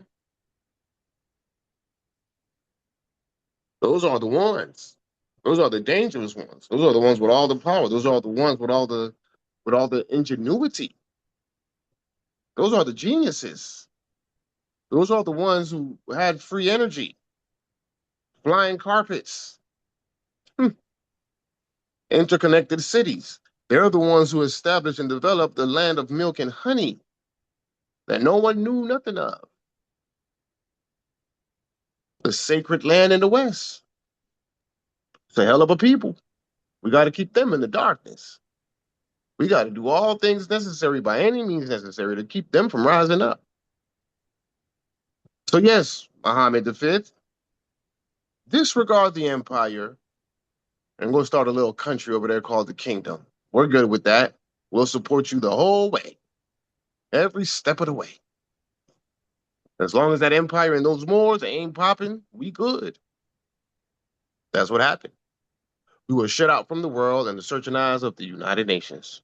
That's what they said in this question of Morocco. Thank you for your point of interest, good brother. I yield to anyone else.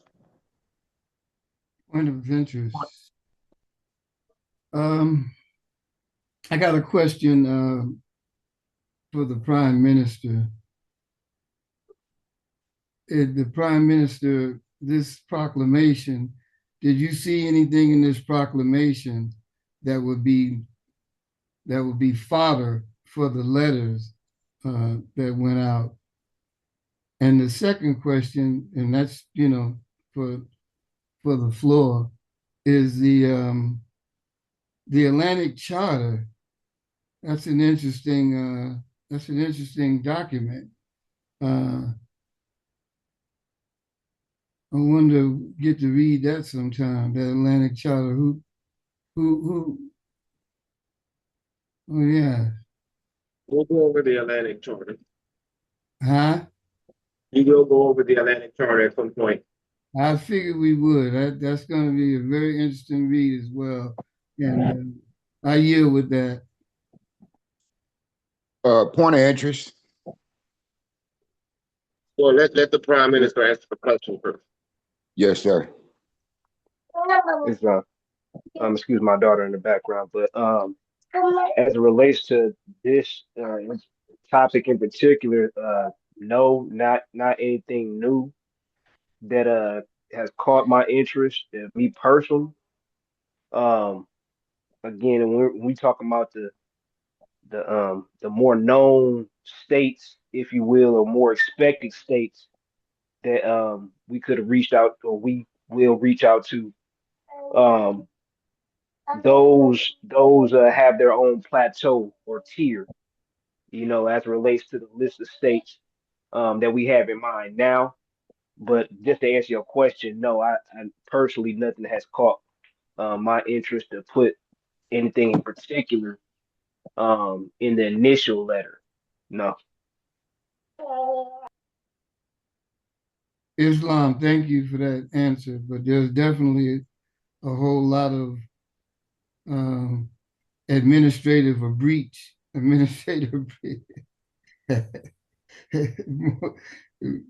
There's a whole document. That's a whole book on administrative breach that I saw in this reading. But I yield to the other brother that came in. Thank you, Prime Minister. Islam.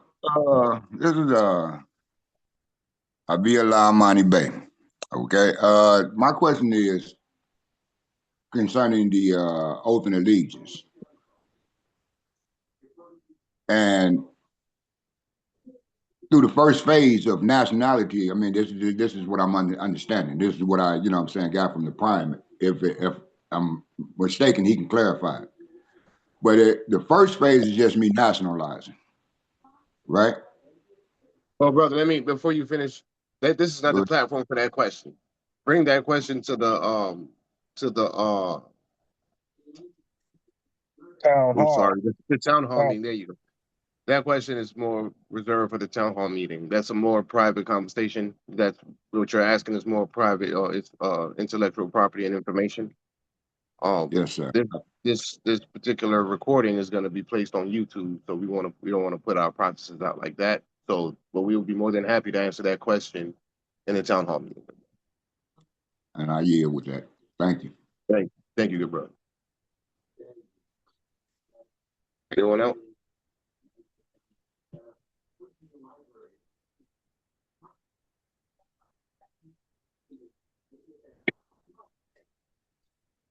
The floor is open. Any other points of interest? Questions, comments, or concerns?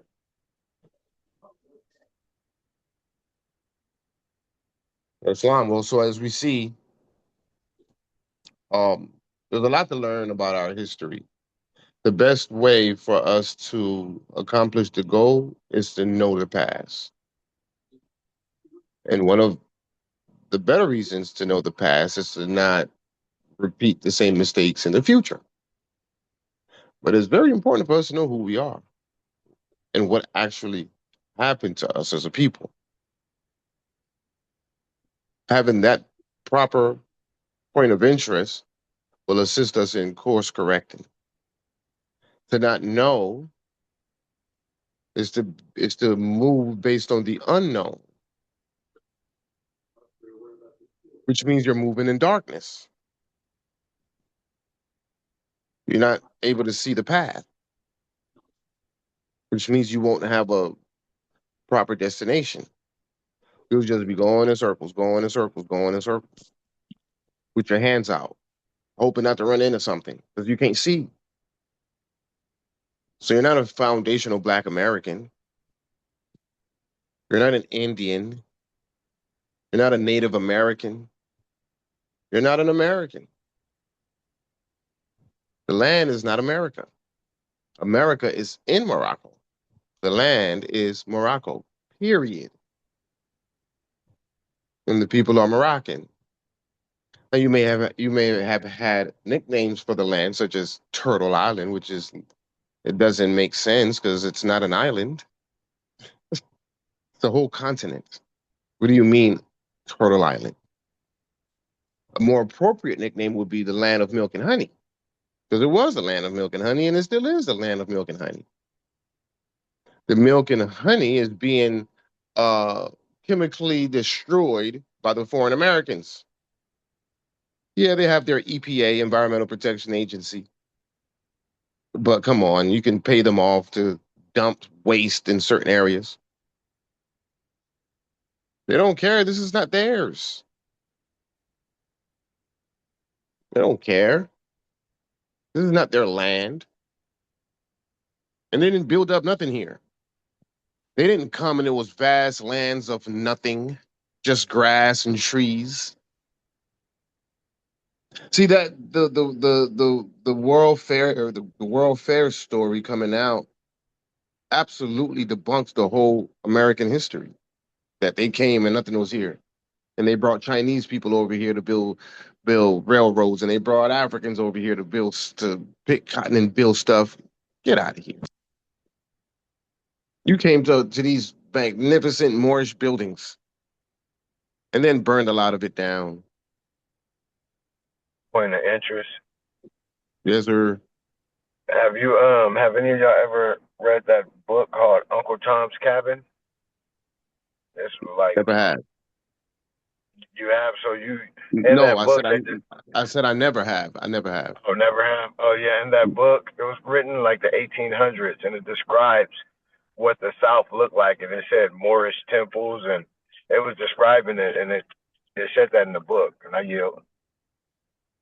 I remember Yeah. as a little boy. I don't think people past the 70s might have read that book, but in the 50s and the 60s, that was that was the reading that we got. But now I got to go back to it since you're talking about the Habus in there. Yeah, Florida is in the South.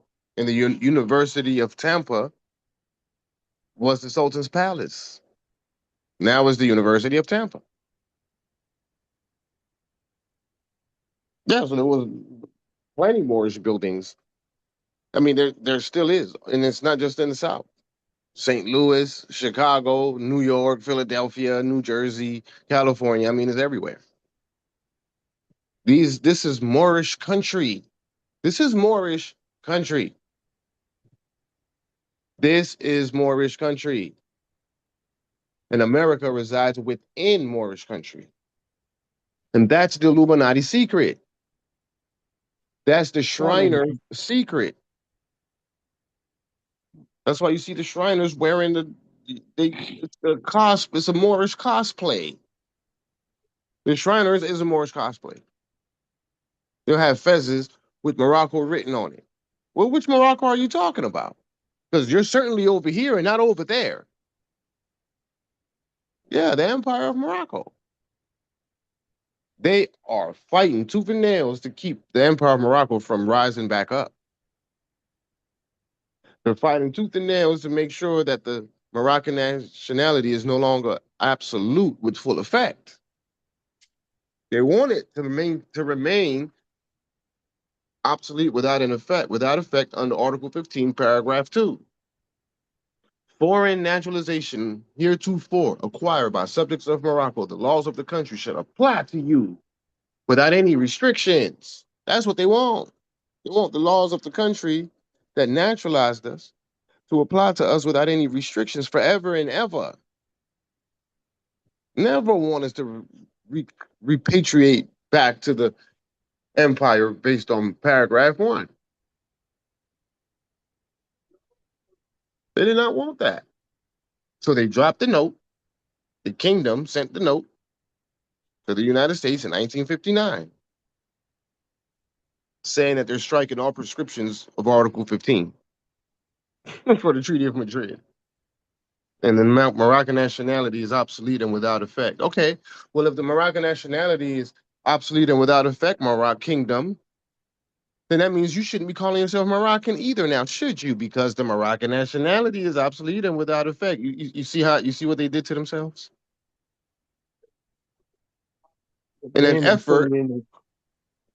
effort to destroy us, you played yourself. But yet you still call yourself Moroccans, though.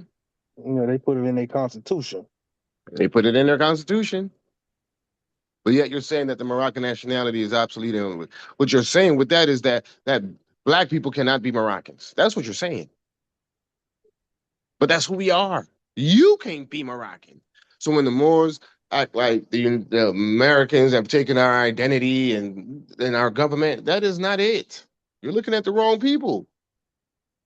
It's the pale Arabs in North Africa that took our nationality and our government. The Americans are aliens in Morocco. And so is their United States. They're aliens. They're foreigners. They're United States. They're not part and parcel of that said government. Or part and partial. See, the Constitution and bylaws has two different versions. One says part and parcel. The other one says part. The one that I have says part and partial. I've seen other Moors who says part and parcel. Well, part and partial is not grammatically correct. The proper terminology is part and parcel. But then you said this said government. That's not specific. What that mean? Which government are you talking about? Why, if it's the United States, why not say you're a part and parcel of the United States government? Why not be specific and say that? Why just say this said government? What is this said government? Because this said government could have been the Moroccan Empire's government as well. You see, so why don't we exercise critical thinking when we're looking at these documents? Created a codependency with the terminology. Well, that's how the Moors were bred to not use critical thinking. The Moors were bred to follow along with belief. We don't we don't use critical thinking, and that's just the bottom line. But again, we've been bad. We've been it's the Hiram Abiff story of the Masonic order. Does anyone know the Hiram Abiff Masonic allegory? Yes, he was hitting the head. The Hiram Abiff was hit. Was Abiff was hitting the head by three ruffians, Mm-hmm. Jubilee, Jubilo, and I forgot the other one, Jubal something. Jubilum, Mm. Jubilee, Jubilee, Jubilo, Jubilum. And it was buried in a shallow grave. Mm-hmm. Yeah, knocked unconscious, buried in a shallow grave. And then they say ruffians, right, Sultan? They say ruffians. Exactly. Mm-hmm. Wow. And where does That's the ruffian crazy. come from? Where that come from? Moroccans. It's Mm-hmm. Moroccans. And what was the proper term? It was Riffians. Right. Riffians, and that Riffian became Ruffian. Imagine that. Yeah, they think they slick with the word assimilation. And here we are, bamboozled, knocked upside the head, right? Discombobulated, right? They turn everything upside down. East means west, west means east, north means south, south means north, right? Right. They tell you everything started in the east when in all actuality everything started in the west. Egypt is in the east when in actuality Egypt is in the west. It's in the Grand Canyon, etc. The lower Egypt is Kentucky, Memphis, all that. The Mississippi is the Nile River. You see, they taught us everything in reverse. They flipped everything upside down. They changed the calendar. We're discombobulated. We're out of synchronicity. That's the other part of it. The lost tribes of Shabazz, the lost children of Israel. Lost. Just And we have walking around the desert in 40 days, 40 nights, lost and just going in circles. Any other points before we close out?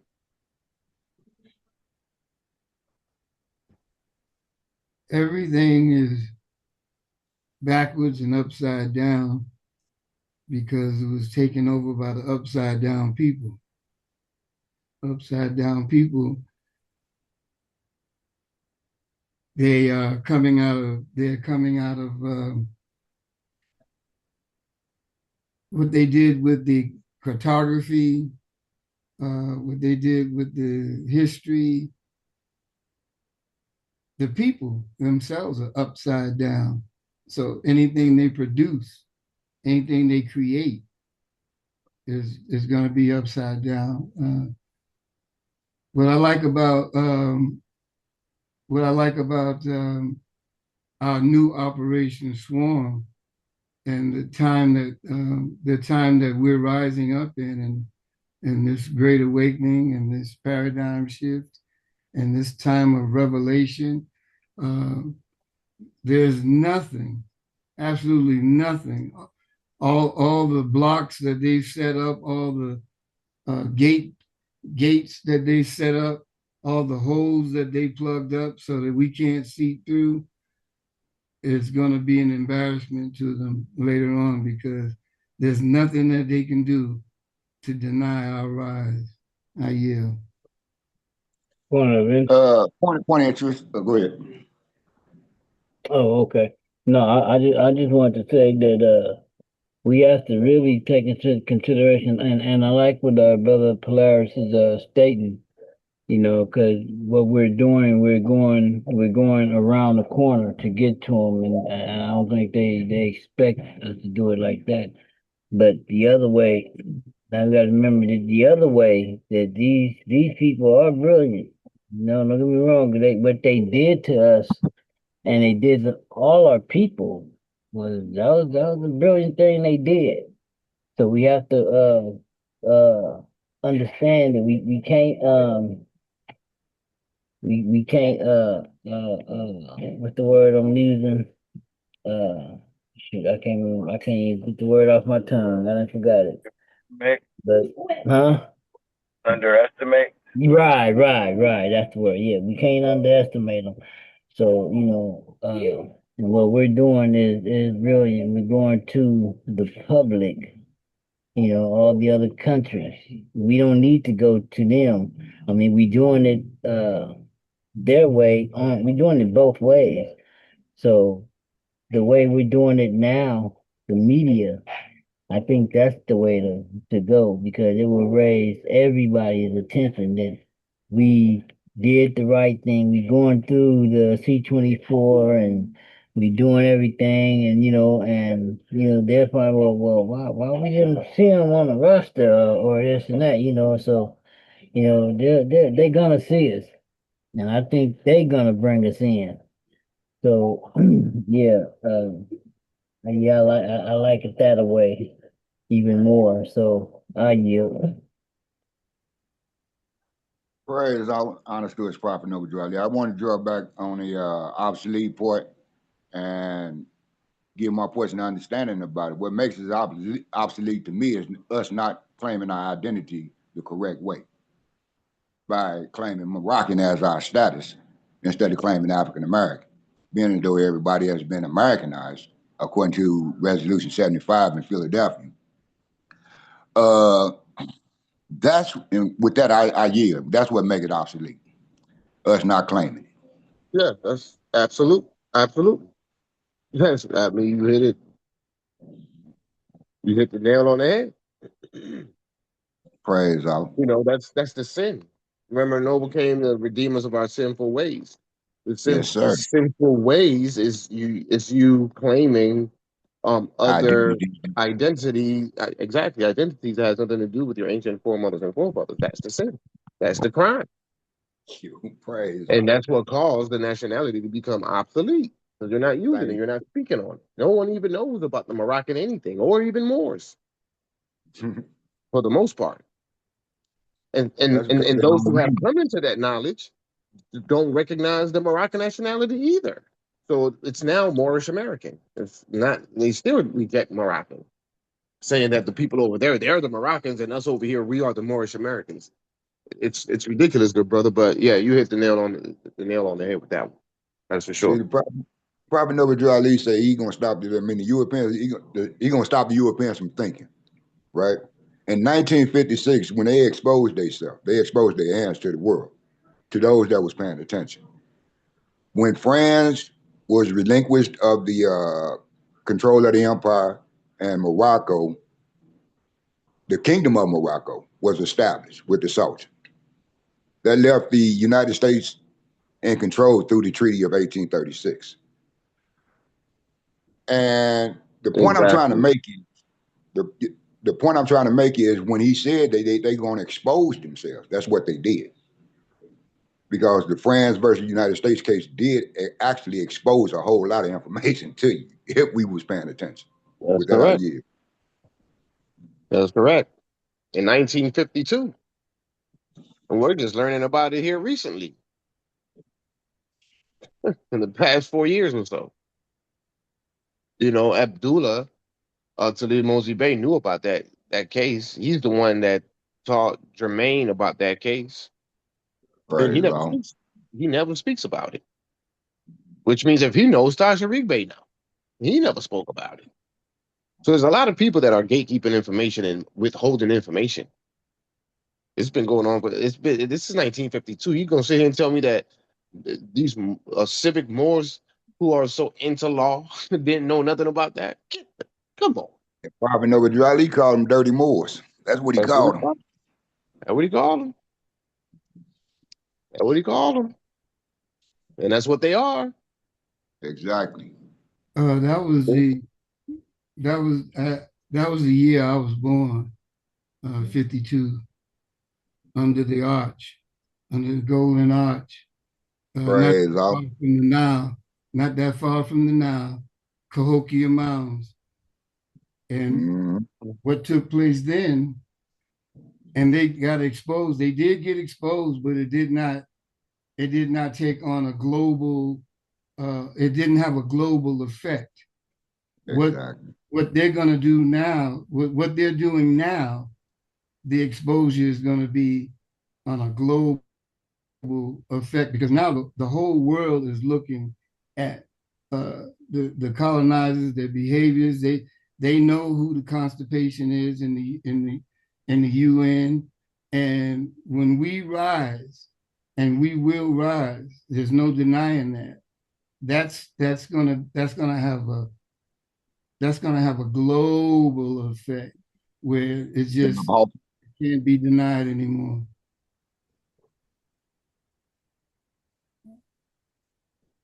But what's the difference now between now? What's the difference between now and then? Internet. It didn't have There an you effect. go. It There you looked. go. It didn't The have. internet.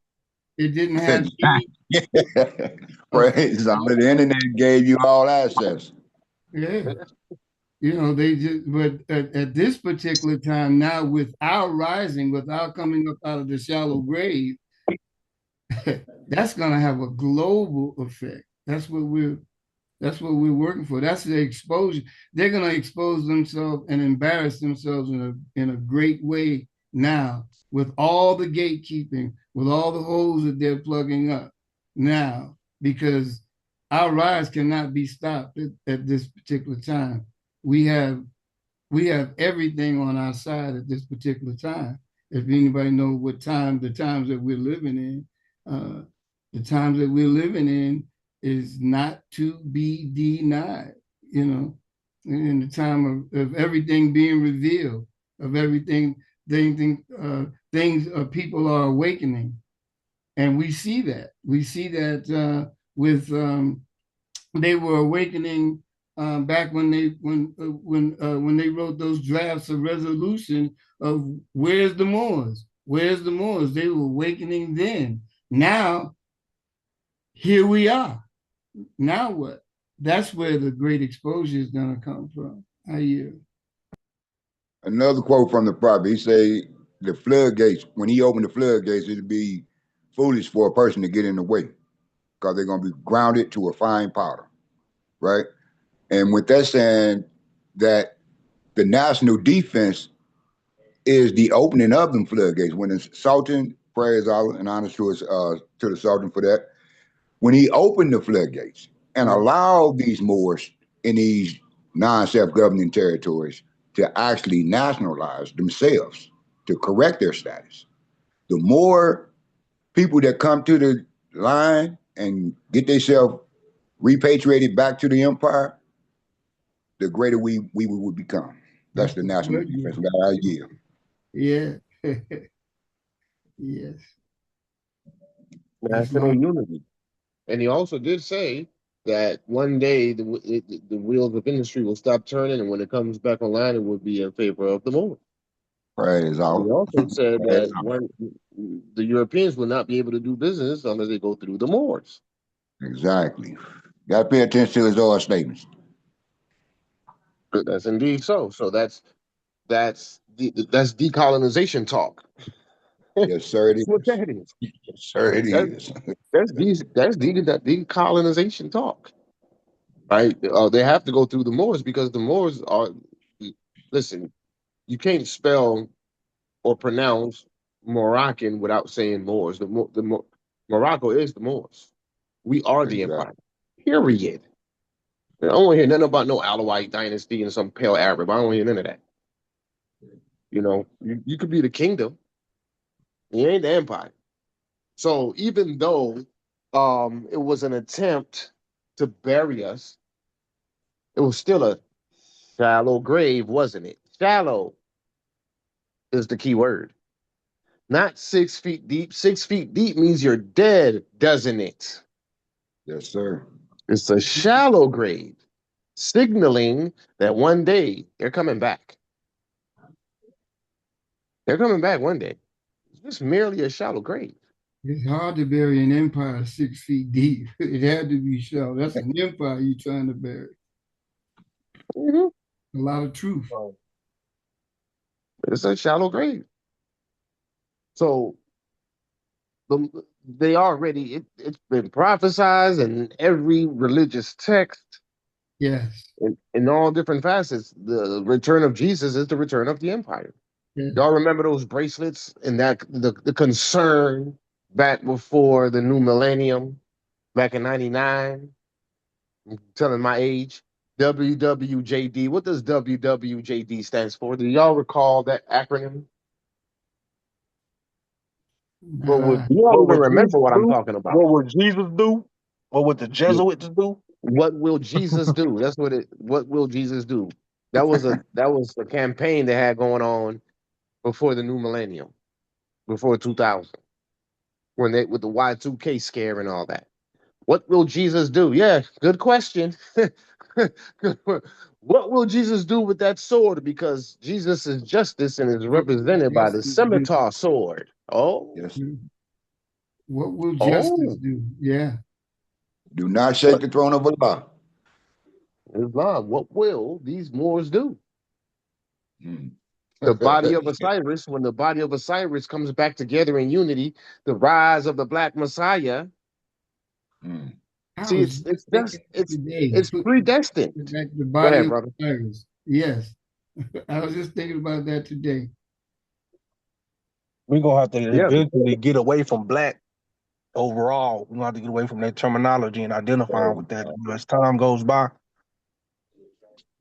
as more people become competent, we're gonna have to really remove that from an identification marker with us. that will naturally take place. It would naturally shape itself to become that eventually in due time, right? Long. And and it's gonna take time. It didn't take. It took time for us to get here. It'll take time for us to rise up out of this, but it's not gonna take too long for us to achieve sovereignty and independence because we've already been on that ascension since the year 2000, since the new millennia. There's been a steady ascension.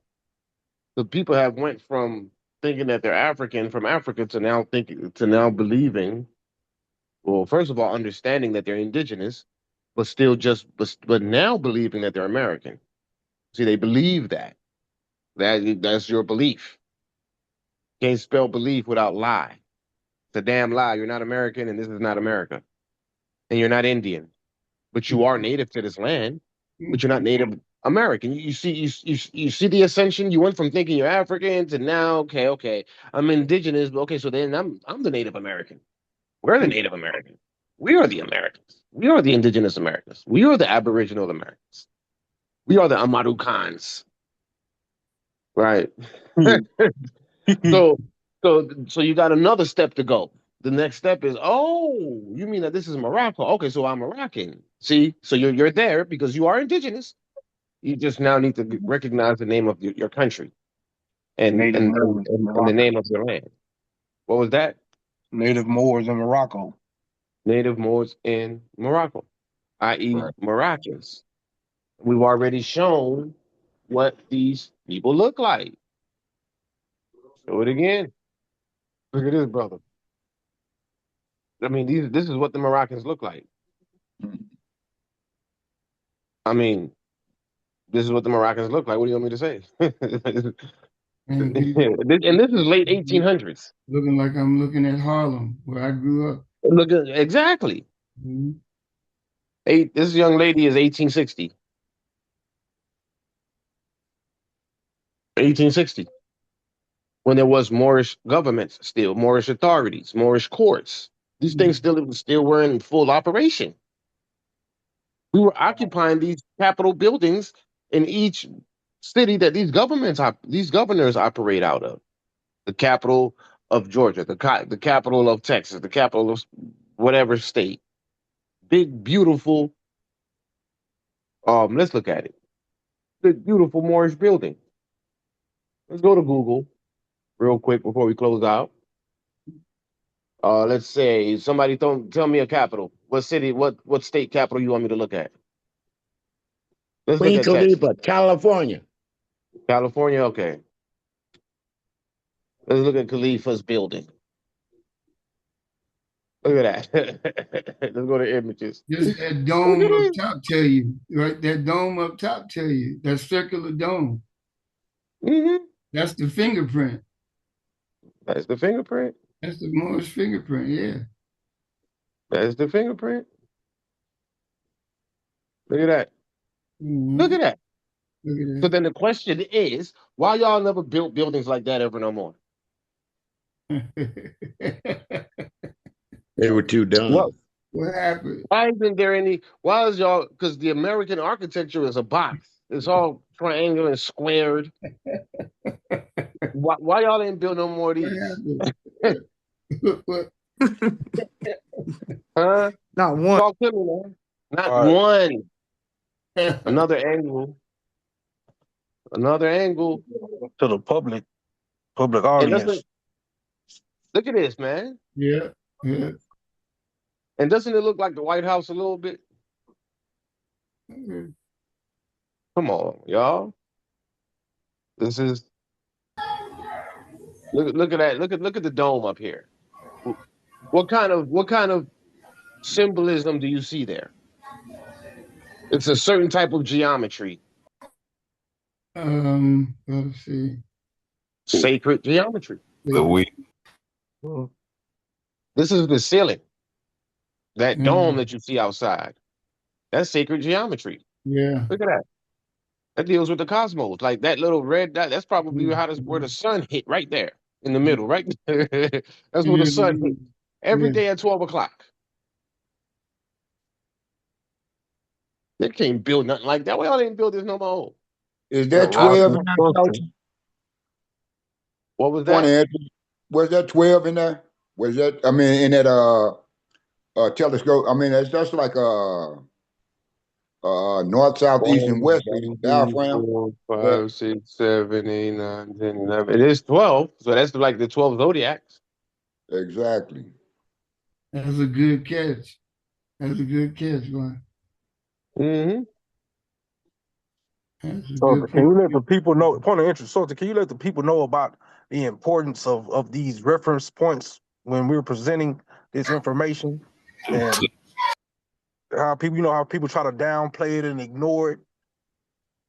Oh, what's that? Say it again, bro. These reference points of our Mm-hmm. what we're studying, and people try to ignore it, Mm. ignore the reference points, and the digging through the history. Yeah, that's a sign. That's a sign of unintelligence And it's because you also, can't yeah, you can't Or go angry. against you can't go against what's being what I didn't write any of these things. These are old documents.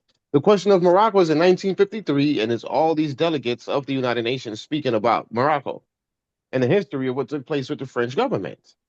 So if you're going to look at that reference point and reject it and say they don't know what they're talking about or whatever you might want to say, then your that's on you. That's you're clinging on to principles that delude to slavery. That's the best way that I Right. can put it. Noble Jew Ali Or was on angry. point when he Oh, Noble Jew I Ali was on mean, point when he made that statement. all The the Moors like to cling to principles that delude to slavery. So if it questions because what was happening, good brother, is that their beliefs is being questioned. And they don't want to reject their beliefs. They're locked in with it because they did their genealogy. And when their grandmother told them that they're from America. Yeah, well, again, your grandmother, your great grandmother, they all have been miseducated just like you, sir. Ma'am. Your grandma don't praise, know nothing. praise out.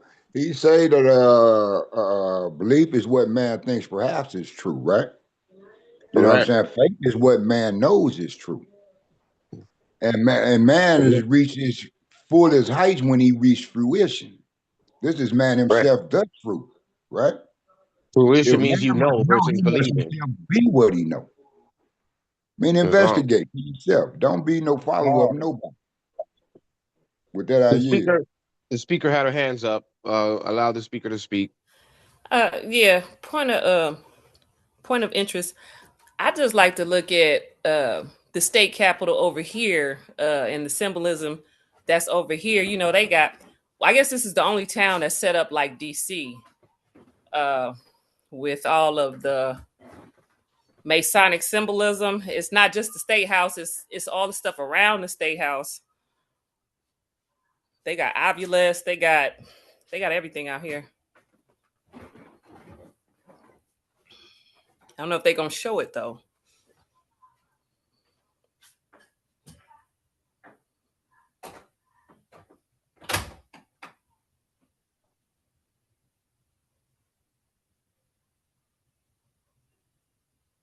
Yeah, they just show it looked like they just showed the state house, but if they show you the whole area, like that whole platform where the state house is and the buildings, they put a war memorial up. There's obelisks. It's set up like DC. Oh, obelisk. Yeah, obelisk, and there's the streets make a swastika. It's a lot right here. They just put it all right here. I guess they wanted this one to be like DC. I yield. What colonial state are you in? Indiana. Crossroads. Islam. Yeah. I yield.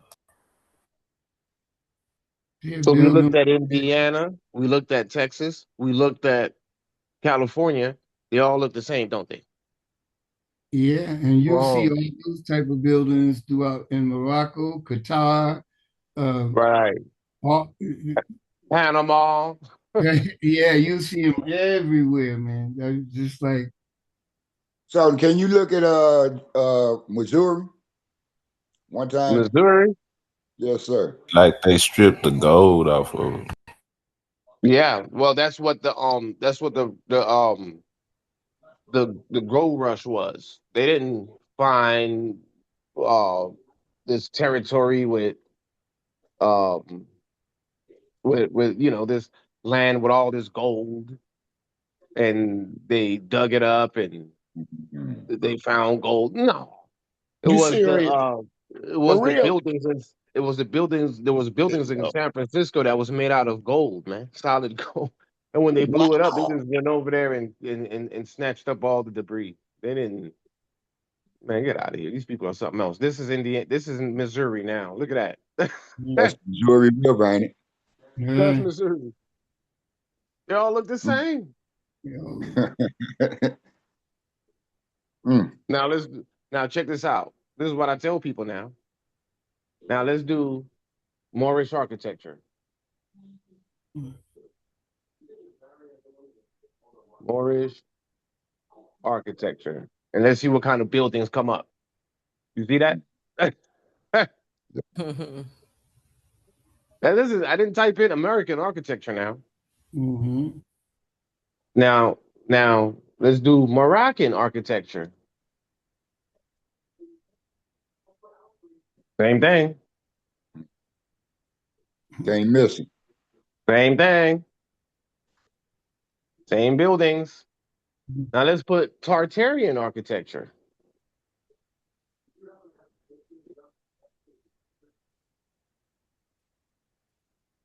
Same thing. Same building. Drop the mic. Same thing. Now for all of those who want to be American, the Negro American and Black American, let's do American architecture. Let's see what you come up with. Look at the BS you. Oh no, this is not American architecture. Stop it. That's Moorish architecture. There it is. That is not American architecture. These people something else. Look what they. Oh man, they tripping. That is not American architecture. That is not American architecture. This is American art. You could say this like a house like that might be. These people something else. Y'all didn't build nothing like this. Stop it already. Yeah. You see, but you've seen how Moorish, Moroccan, and Tartarian architecture, they all deliver the same types of buildings. Yeah. Period. Right? This is like American architecture right here. Squared buildings.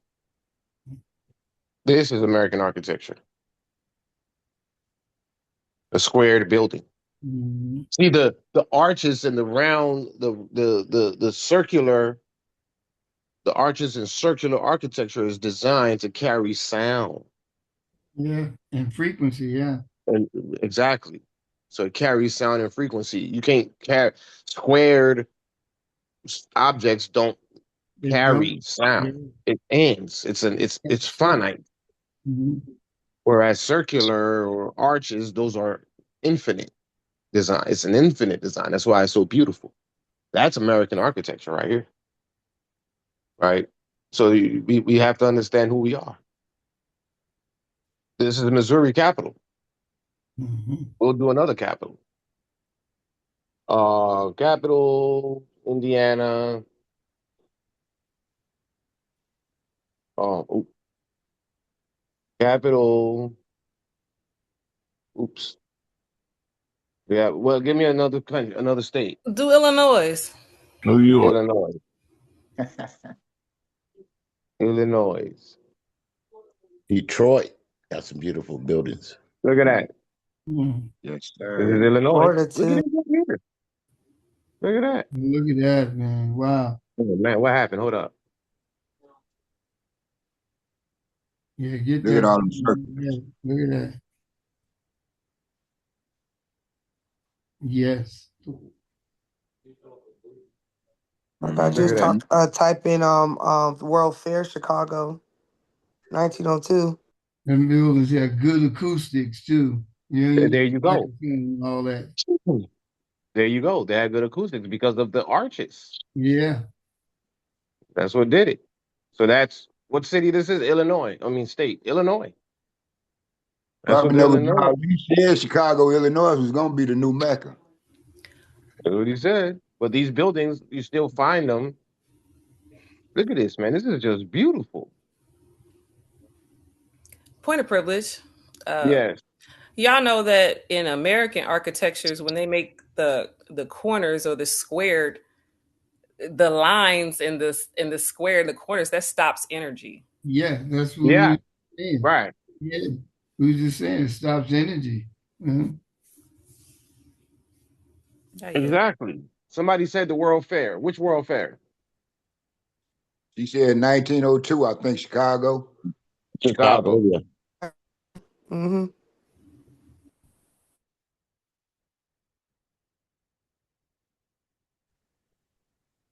Right there. Ah, come on. There you go. Look at that building right there. Mm-hmm. Sergeant, Look if at you can, the They 1904. put that up in 2 years. Ooh, they need to stop. that. World Columbian Exposition, Chicago, 1893. Look at all that, man. So you're gonna see, but they tell you that when they came here, it was just just vast lands of nothing, and they built everything up. But this stuff was already here. Point of privilege. Yes, sir. Was the 1904 welfare in St. Louis, wasn't that a part of the Louisiana Purchase? Yes, sir. I'm not sure. It was, I think. I think it was. They had the Corn Palace in there. Some with the Corn Palace. This is the St. Louis World Fair. Look at these buildings. I mean, beautiful buildings, and they destroyed them. They I got mean, a map in there that shows them how they flipped the world, like you was making reference to, how they made north and south is west, I mean, north, east is west, and west is this. They got a map displaying that in the world, I mean, in a museum in St. Louis. mm, yeah, I've seen that. 1904 World Fair. Look at this Mm, beautiful scenery. yes, sir. Forest Park. Louisiana Purchase Exposition, otherwise known as the 1904 World Fair, took place in St. Louis, Missouri from April 30th to Look, it December. says something right there. Look. Hmm. You see, Yeah, that's what I just read. That has something to do with the Louisiana Purchase Exposition. This is where they closed it or whatever and then started tearing it up, bombing it. So we've seen Capitol buildings, we've seen World Fairs, they all carry the same footprint. So the point, though, going back to the Capitol buildings, like the one in Illinois as an example.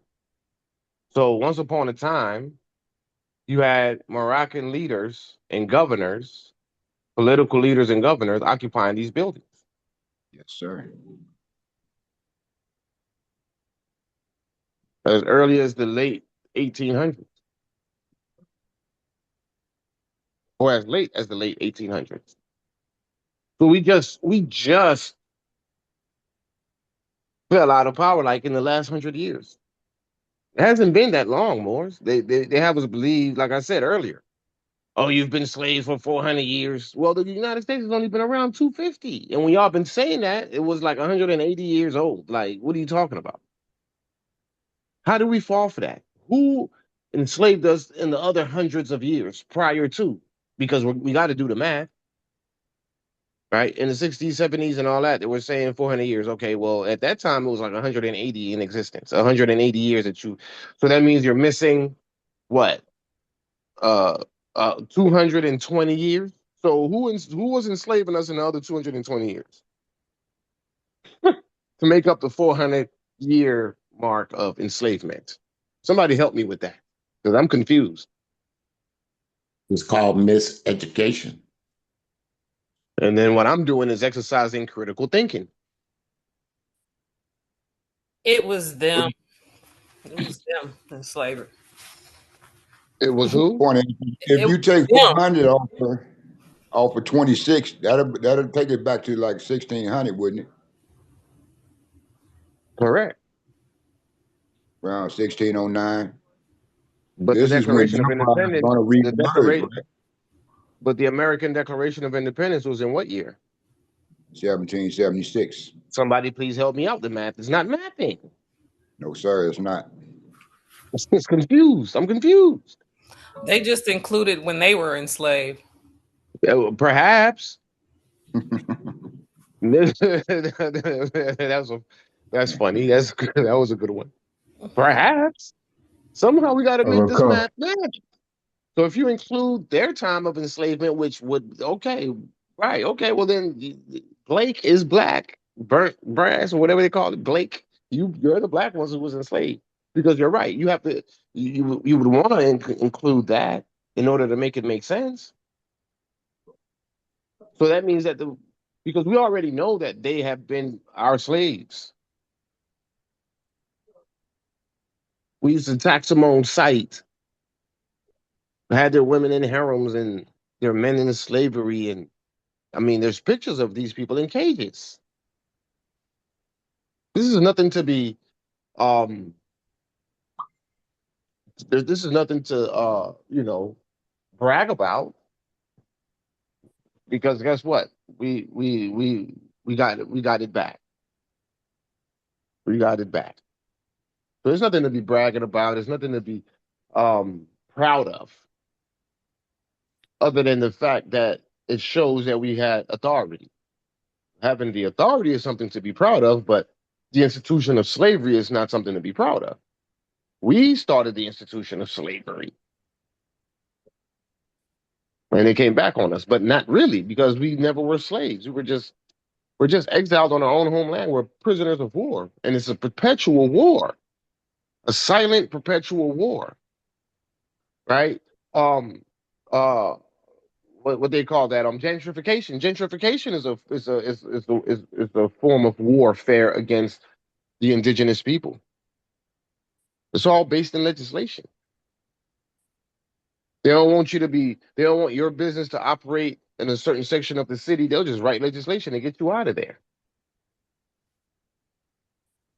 It's a political war. And our disadvantage is that we haven't had the power of the pen. We haven't had the sovereign authority or any type of authority, any governmental authority of any sort. We were 100% capitulated, 100% naturalized and capitulated, 100% subject to the jurisdiction thereof. 100%. Not 99, 100%. We're now finally moving into the status of sovereignty and independence, the power of the pen. Islam Moors? Fine. So let's remain steadfast in the decolonization process.